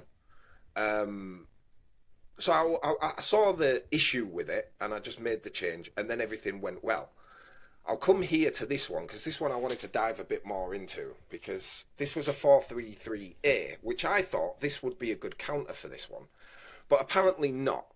Again, we are creating a ton of chances, fairly even thing, but again, it was just, there were 3 shots on target, 3 goals, and it just seemed to be like, oh my God, like, last minute goal to win it, and we got a red card as well. And I replayed it, just to see, if that's variance, and as you can see again, I lost 1-0, and again, it was a last-minute goal, an own goal from my left-back. It was a little bit more even on this time, but yeah, so I think in one respect, this guy's tactic just works really well against the one I wanted, like the tactic I'm using, and that happens sometimes. It's okay, you're not going to beat everyone, and that's what's good about the game. But I wanted to jump into the match report, because someone was asking us, can you talk about the match report and how you identify stuff on it? So I figured we'd do it with this one. And this was the one where I lost. As you see, you look at this and it's like, well, I probably should have won the game. So what's the issue here? So then I went into the match report. and look through the match report, and I'll go here. Immediately, these are the guys that I'm looking at because they've all done terribly. Now, Pfeiffer got a red card, so I can totally understand that. But now I need to identify what was going wrong and what I would look at. So here I will look at the shots, how many shots they're getting. Like my striker got 10 shots. I'm okay with that. If this was on like, my DM was getting 10 shots and missing them all, that's a problem. But this looks okay. So then I go to defense to see if what's affecting this, and I'd immediately go to here, dribble past. Nobody's really got dribble pass. You look for this, and if it's in double figures, things are bad. But as you can see, nothing there. Defensive duels won. I was looking here. Normally, it's the wide the fullbacks that get a lot here, and as you can see, 2 and 1. They're usually the highest on this, and here they weren't. So these guys were losing on the wings. They weren't getting.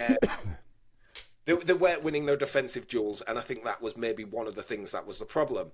I also look at this. I look at the passing. Like your striker, if your striker's got low passing, don't worry about it.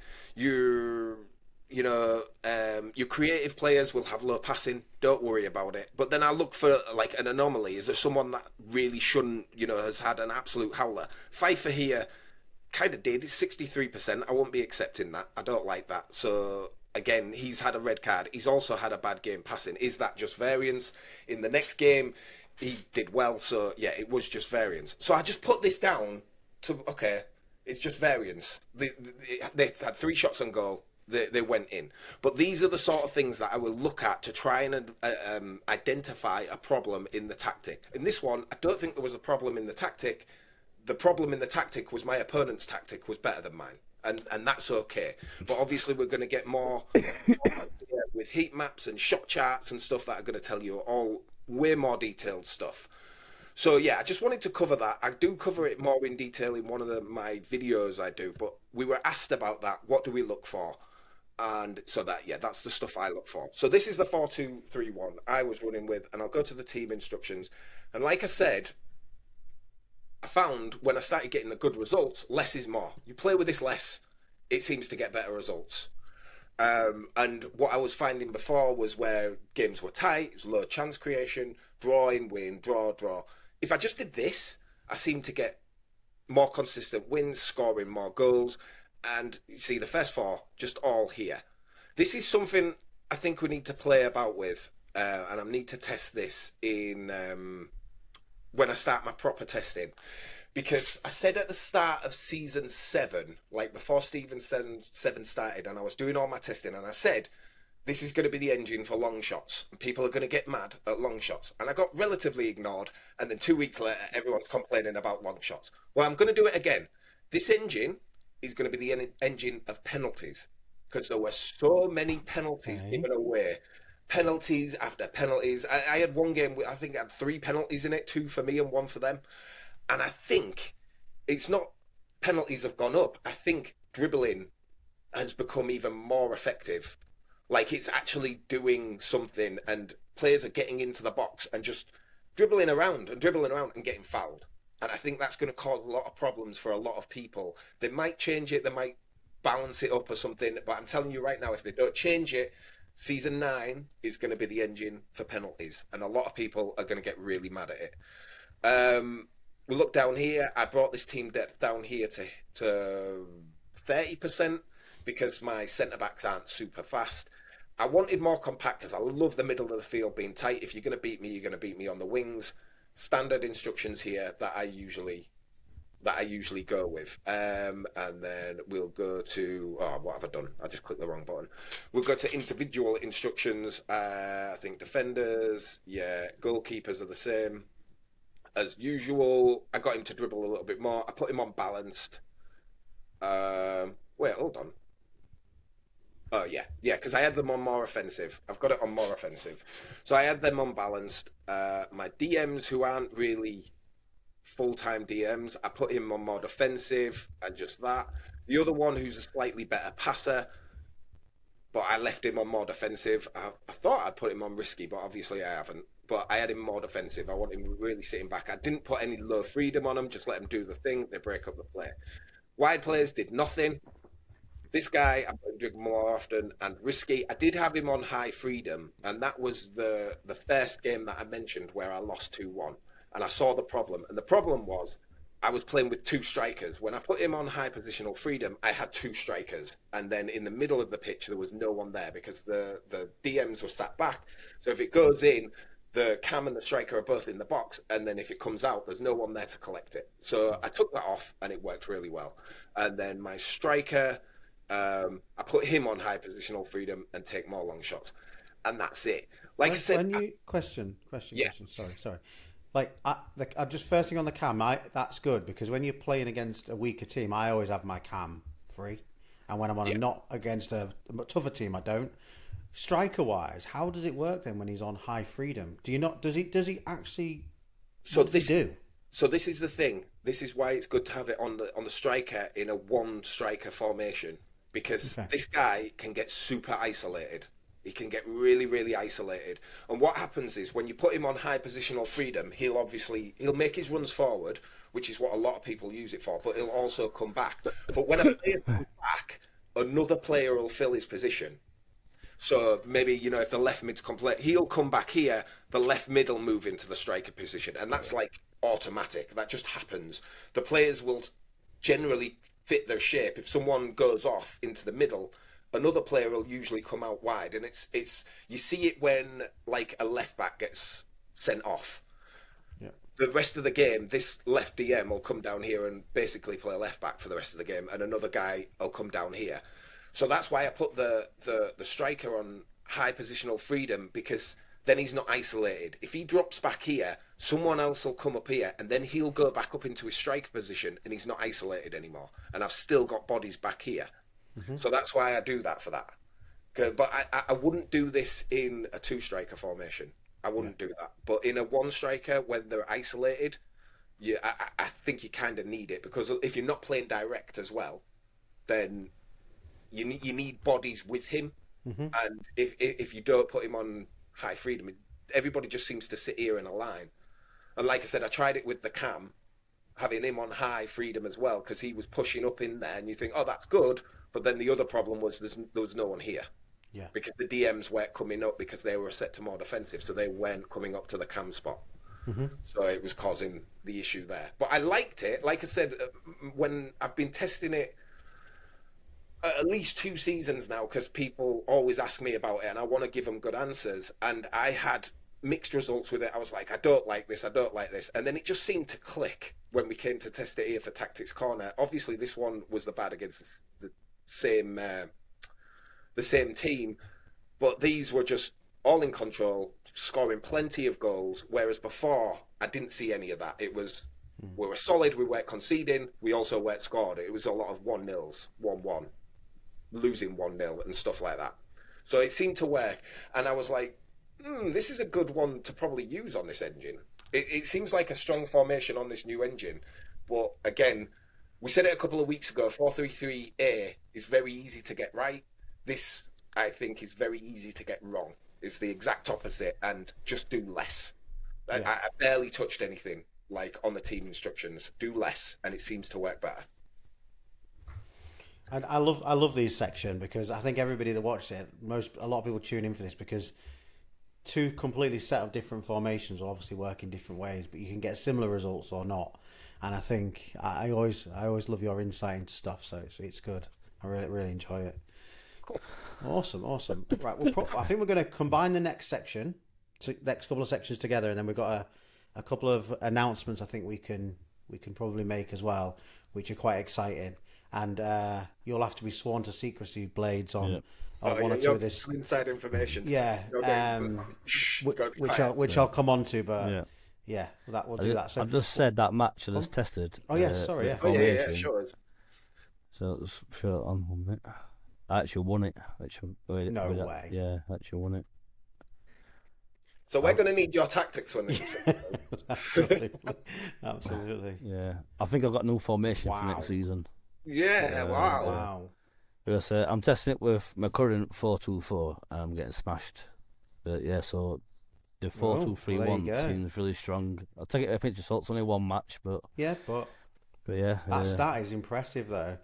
That's impressive. Yeah. Again, it must be the counter. I like it. Especially Well with the, like I said, the different in stats. You think Martin won't have a chance, but literally. Yeah, they've actually won 3-1, which That's I'm mad. quite shocked about. And then at the moment, my one is I'm losing 2-0 with me 4-2-4, so that's not going so good. But yeah, Is that on the experimental engine then? Yeah. So, It might be that. Hey, you've had it at first. 4-2-3-1 might be the meta next season. It might be.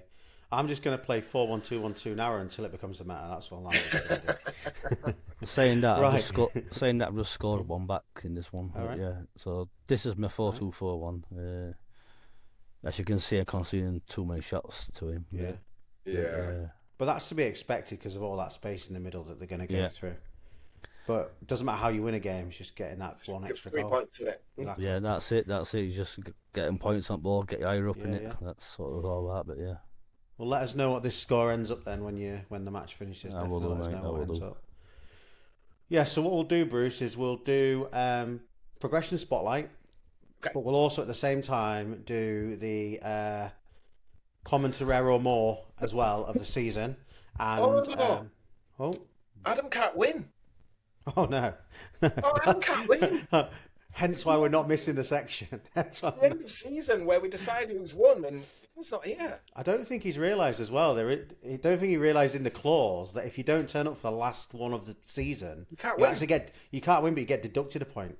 Oh, damn. He needs to read the small print. What a shame. Yeah, and actually, the guest can decide to deduct another 3 points if you want. Just keep going back.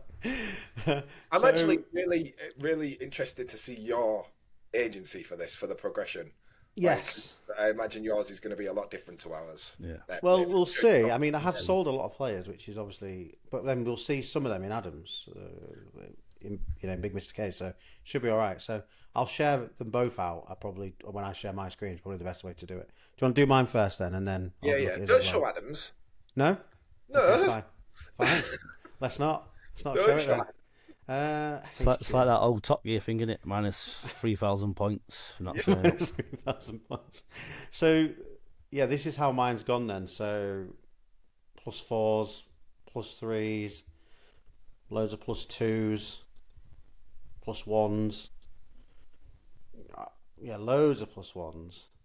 And then obviously, so more people have progressed than haven't. And obviously, like I say, I am about 60 players less. Yeah. So, that's not that bad, to be honest. And I know you don't want to show it, but what I'll do is I'm just going to go in and I'll just scroll to the bottom. And have a look, because he's taken a lot of the low end players. So it'll be interesting just to scroll down to the bottom and see just how they've got on as well for the season. And I'm doing it this way. So he's got some +1s here. Some of these +1s, +5 might have been his own. +2s, +1s. These are all mine. Most of these +2s, +1s. So yeah. So I guess. Would you say running the 17, 18 man squads this season for the first time is it better? Yes. I would say running the tighter squads 100% better. I wouldn't say worrying as much about the bandings and keeping them as close together as you think you would matters as much as it does, and you can probably stretch it a little bit more. So really try and work on your average of your best 16, which is obviously easy when you've only got 18 man, and then you can push it out a fair bit. The problem you start to get is if a chunk of people progress and the rest don't, because that band of the 16 can change an average, and even if it changes by 1 or 2 of an average, those that haven't progressed at a lower are suddenly progressing less as well. So that's why like when I was talking before, I'm not too worried about not having everybody so similar. I mean, they will be anyway, because like a lot of these 72s down to like these 68s will be in Rumlands, and then a lot of the 68s down to like 65 will be in Dockside. So they are going to be close anyway. But I don't know how much of an impact that has, but I would assume probably keeping them close together helps with the results as well, right? Because you've not got any really bad players when you do rotate. It makes my rotation really easy. So like even if I'm just picking like strikers, like I don't know why I'm saying that. Like he can, those three can just rotate really easy. It doesn't really matter which one you play, because there's a 3 difference, and then those 3 next season will just rotate because there's a 1 difference. You know what I mean? So I find that really helpful. Like on the 18-man squad, same here. Like those 3 will rotate, and those 3 will rotate, and so it doesn't matter what you're doing. You've always got a good player unless one of them kicks on. And then raw to rare or more for the season. He's done nothing this week. He's still on a +2. Well, I'm saying he's done nothing. He's got a +2, mate. +2 for the season. Yeah, unless he's done anything in. No. No. Don't think that'll be this week, will it? Mind you, he's got an arrows there, so that's got to be recent. So they've obviously gone up in the last. Is that when it says recent? Is that the last week, or is that? Usually last 4 days. Yeah. 4, 5 days. Oh, there you go. So he's doing something. Okay. What about your guy? I'm not looking. This is when I'm not looking at Adams. He's lost the week. So Yeah, he has. So I've actually got contacted by a fan of the pod, and he bought the team that Krebs was playing at, and he asked me if he could keep him. So really? yeah, he's going to keep him and play him for the season, which is wicked, and hopefully like he'll rotate him properly and he won't have like crap energy. He hasn't gone up a +1. But he's gone up +1 shooting and +3 in his defence, which he probably needs as a right mid. But again, I got the youngest one, so I'm not too worried about that because I think his progression might come a little bit later. But yeah, like I said, for next season, he's totally sorted. He's got a team, the Fog. He's just going to stay there, and the guy's going to play him. So thank you very much. I know he watches the pod, so appreciate that, bro. As for the rest of the agency, I've got a couple of guys here, +5 and +4, that are these are basically lottery tickets, and they're doing okay. My best one is obviously Moskalenko, who I got as a 77, and now he's an 80. He seemed to be going up +1 a season, and then he's come to me, well, almost +1 a season, and then he's come to me and just gone boom. So hopefully that continues next season in Iron. Who else was there? This guy. I've brought this guy up before because he had all these seasons, and he was playing plenty of games all these seasons, and he just didn't move, didn't do anything, and then he finally got a +1, and right before the season end, he got another one. So this could I'm in uncharted territory here because I've not seen a player quite like this.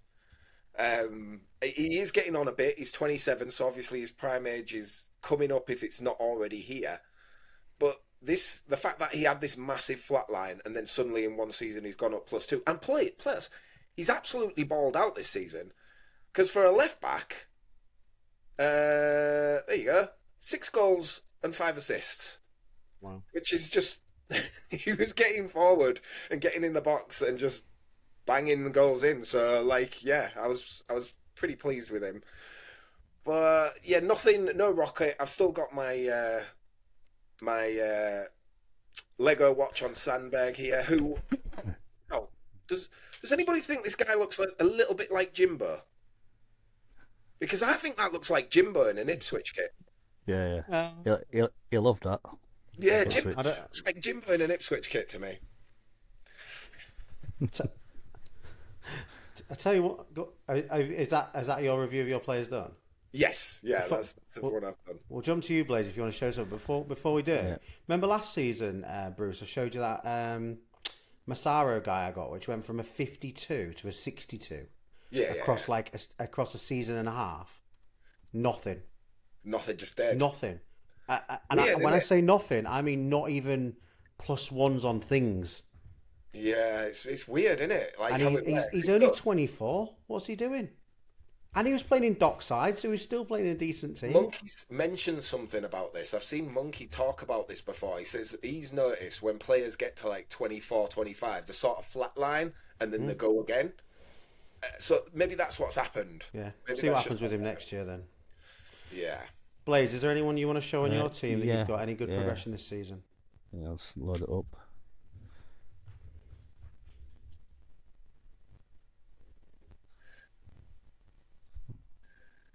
So, for this season, there's quite a few that have done pretty good, to be fair. current season. It loads up. So I've got Lee, +8. He's flying. Nice. He started off in Spark, went up to Ice, and now Stone. So yeah, backed him out in the war packs, and that's been his curve. That is so nice. But yeah, he's an absolute baller. He just keeps flying. I just hope it continues. But yeah, All those yellows together though, like that, like. Yeah. Beautiful. Like, You're selling him though. You're selling him. I'll put him up for this. I put him up for 150. Okay. Wants to run by it, but yeah, just through his progression. But he reminds me of Masilmas, to be fair. That's what he did. But he's done note now for quite a while now. But let's say if we go to it loads up, like his progression reminds me a bit like that. But, Yeah. I'm also hoping Lee continues going up for a few more seasons, get him up to 82 rate. I'd be quite happy with it. Like those are examples of why you just don't want to sell players. Imagine like on that first season, like I got him in a pack, I'm not that bothered. And then you go, this is why you can't go back and look, Blake. Yeah. That is the reason why. This lad's gone up too. He's 29 next. I got him off McBride for 275. Best purchase probably other than Silla Massabad. He's been crazy. He placed 92 in game, and yeah, he's gone up 2 this year, which I'm quite happy about.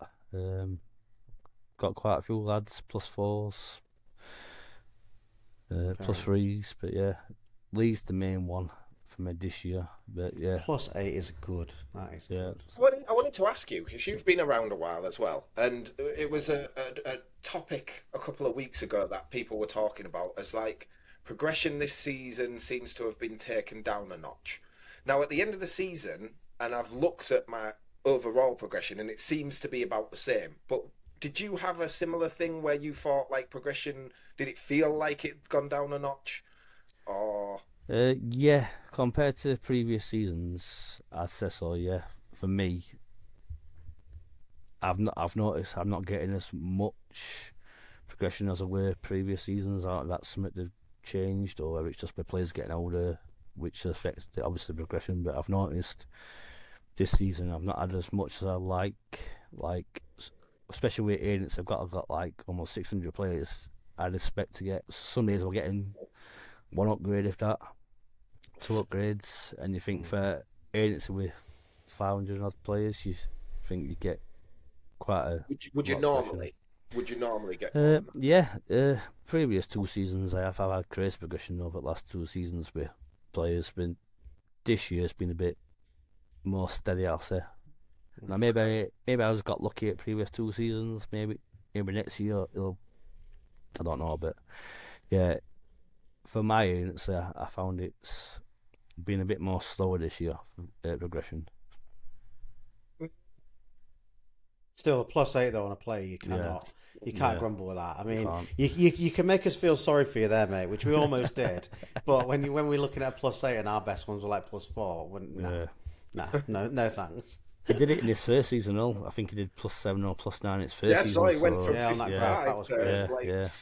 Insane. Yeah. So hopefully he keeps going. Hopefully he does. I haven't had a player like that yet. I'm still waiting. I want a player like that. I can't wait to get my first one.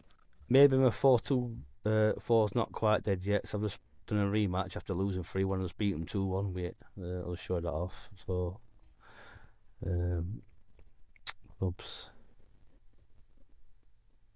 It wants to load up.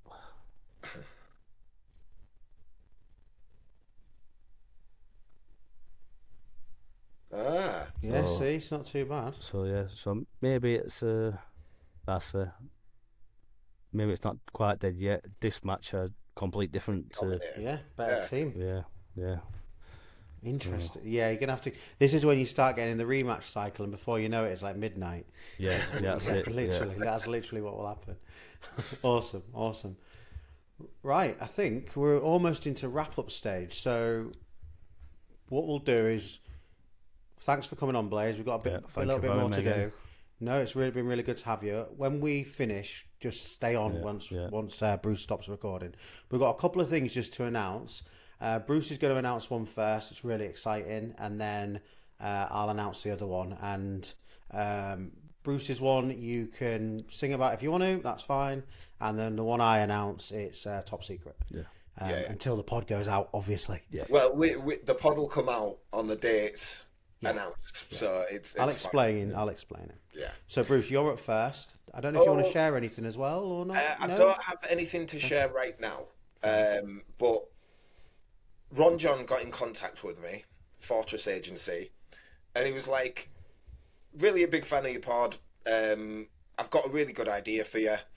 I'm going to assign 3 teams, 1 to each of you, and then you guys can pick the players from his agency. He'll assign them. We give him a tactic that we want them to use, and then it's just basically going to be a sit. And it's at the end, it's going to be who's done the best. So it's a cool little challenge that we can follow throughout the pod. I will actually share the logos in a minute. Yes, but I'll please, just explain it. I'll explain it more because we are going to do an extra bit of content this week where the 3 of us are going to get on and we're going to draft the players. Like, I know people love drafts because I know, like, all maybe not the British people or the Europeans, but I know the American people, they love drafts.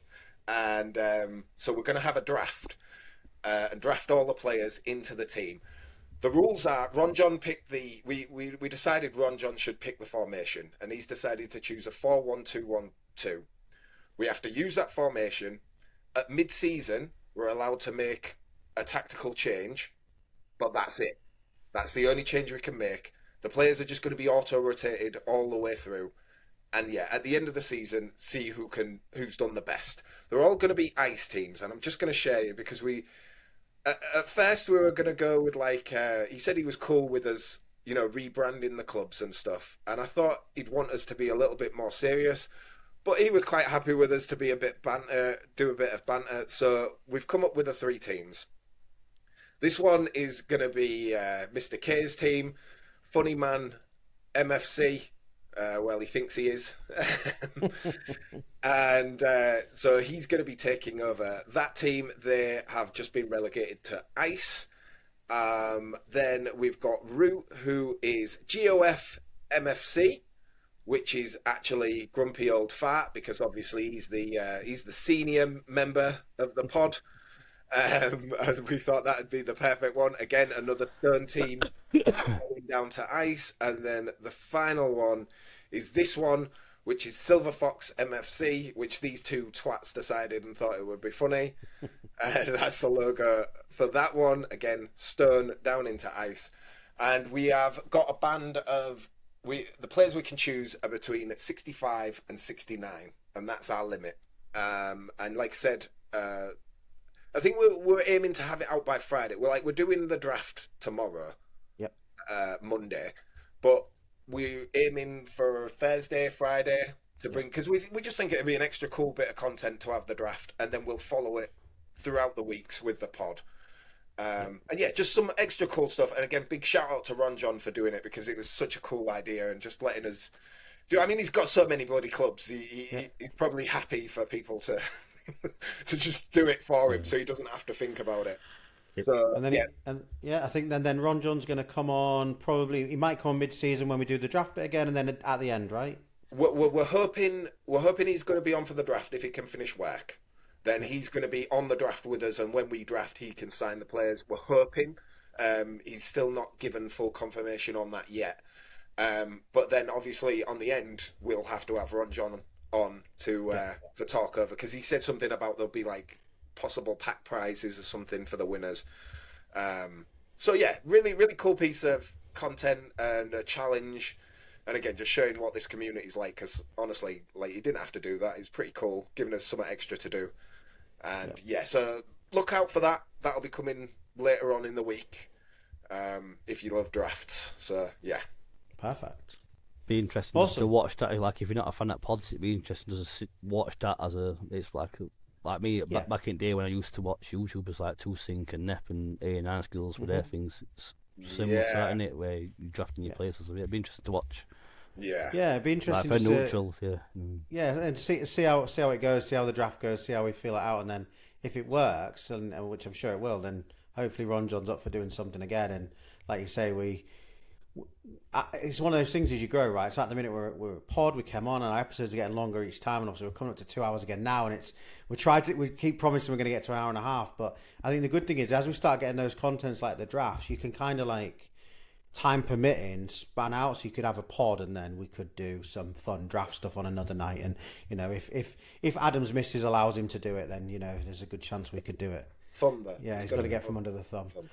So the second announcement that we'll make on here, which by the time everybody gets to this, unless you have the crazy people that start our pod and just skip to us saying goodbye, which I'm hoping they don't, there'll be roughly 2 hours since this announcement came out. So MFL have reached out to us and they are unveiling next week, or this week actually, sorry, it'll be when it Tuesday. So Tuesday night there'll be an unveiling around a tournament. So they're going to kick off a tournament basically, and the first one's going to be Gold Rush. It's going to be called, and it's going to be MFL's first ever PvE tournament. So player versus engine tournament, and they want us to join in as an alliance. So collectively as a group together, put a club forward that can go into it. And we've got to register our teams between the 7th of October and the 12th of October. And they're going to make the announcement on the 7th, which is obviously Tuesday. And basically the tournament will kick off on the 13th and run for 48 hours. And there's a strict format on it. And like you say, if people haven't seen it yet for whatever reason, and you're hearing it now first, the alliances will all be led by creators and community leaders. So obviously they're seeing us as one of those. And the members will join with their clubs and play against AI teams every 45 minutes. And the thing that matters in this one, because it's called Goal Rush, is purely goals scored. So between the three of us, myself, Bruce, and, well, if Big Mr. K can be asked to be involved, we will pick a team, probably one of those two guys' teams, I would imagine. Especially if it's goals scored and we're going to have winger and a striker and all that, you know what I mean? Like, let's sure as eggs are eggs. But one way or another, we'll be submitting a team. And the good thing about it is it's a community thing. They're going to trial it out, and it's clearly showing the direction of where MFL are going. They're obviously going to look to do some of these tournaments that'll clearly cascade out to everybody, I assume, at some point. For us that are involved this time, there'll be some rewards as well. I'm not going to read the rewards out because I'm not entirely sure what they're going to say about the rewards. I think that's fair not to say that out. So, yeah, in summary, Goal Rush, most goals scored against the match engine, against AI, with a game playing every 45 minutes for 48 hours. So I'm assuming it just takes one team, sits it in situ, energy doesn't matter, it just goes dun dun dun dun dun, I'm assuming. But we'll hear some more about it maybe, because you're not going to have to be active unless it's just a game kicks off every 45 and we only have so many games. We'll find that out. They're looking for some... Have I misunderstood this? Okay. So I thought everyone can get involved, but they have to join one of the alliances. Everyone can get involved, as in us three? No. We've got the creators who run the alliance. The way I looked at it, I thought, because, I mean, I think it's for everyone. And I think the creators have an alliance, and other players join that alliance. And then it's the alliance with the most goals at the end. That's how I understood it. Right, well, that might be it. And I think we'll have to get the announcement then, because the reason I'm saying that is it says at the bottom, it will be a fun tournament with a few creators and MFL community leaders highlighted. So that looks like, I was just reading it, that it was that if it's everybody that's involved, then that's even brilliant. But everyone, because it'd be funny because people that are listening to this on Tuesday will be like, guys, you did announce something, but you weren't even right. Yeah. Like, you should have just said you're involved in something cool and you were waiting to hear more. Apologies. Bruce thinks one thing. I don't even know what I'm talking about half the time, so, Well, we'll see who's right on Tuesday. Yeah, basically, we'll see who's right. But there'll be some rewards, some prizes, and we think it sounds super exciting as well. So, yeah. I mean, this is cool because the off-season needs something. Because it's the season ends, and then for 2 weeks, you just sat here with your dicks in your hands. Like, what are we going to do? We've got nothing to do. Like, so this is really cool. Gives, the community more stuff to get involved with. And Yeah, and they want us to create some content and stuff and posts and things like that, which we're all up for doing anyway. And then the last thing, we're still, I'm just putting a plea out there. We're still searching for our Yorkshire Flint license. Anybody that's selling one, anybody that's got one, anybody who wants to help us out. Ideally from somewhere that's not Leeds. Definitely. Or not. Hull, obviously. We're not allowed Sheffield. to do that. Or Sheffield. Do you know the problem we've got is I don't really want anywhere from Yorkshire, so we need like a little town like Settle. Do you know what I mean? Like Whitby. Like we'll see, but we're really trying to find that for season 9. We reached out to a few people and a few things, and we're really trying to get one ready. I mean, if not, then we'll keep trying for season 10. But we really want one to take from Flint to the top. And I think that's us. So we're literally pretty much going to hit 2 hours. So, Blades, thanks again. Glad you got through. Do you have a message for Jimbo next week? Yeah, go on. Yeah, he sucks, and I'm better than him. Proof's in the pudding, really, didn't it? Proof's I mean, in look the at the pudding. results. I've just forgot. We did. I know I was going to wrap up. We did have a community question that came in, and I think we should answer the question considering, like, we're meant to answer the community questions. Yeah, Jimbo got lucky staying up with all kinds of lucky. Calvin should have stayed up all day long. Wow. Let's have a look. So, right, the question we got. This is the question that we'll do. It's from Risu. So, absolutely did not want to not do it. And the question, there's 2 questions, 2 parts. Is Yorkshire famous for the best tea? Is it famous for the best tea? Yeah, Yorkshire definitely. tea? Yeah. Better than PG Tips, right? Yeah. What other I would tea say is it's famous. Yeah. What other tea is there? That's the line on that. Yorkshire tea up winning it. I said that in Jimbo's last Twitch, doing about you're asking what best teas are, and Yorkshire tea, hands down, mate. Yorkshire tea, Hands down. It is. And then the next part is, and do you eat scones, however you want to say it, beside your tea? No. No? No. We eat chocolate digestive biscuits. What dunk, innit? That's what we eat. And if you're from Sheffield, a greasy chip butter. I was going to say chip butter, yeah. Cool, right. Again, Blades, absolutely brilliant. Cheers Thank again. you for coming on. Really enjoyed it. Thank you, mate. I've Really enjoyed appreciate it. Thank you. And good luck for season 9. Stay on while we wrap it up. And thanks everybody else. That's us done. Cheers. Catch you in the next one. See you later.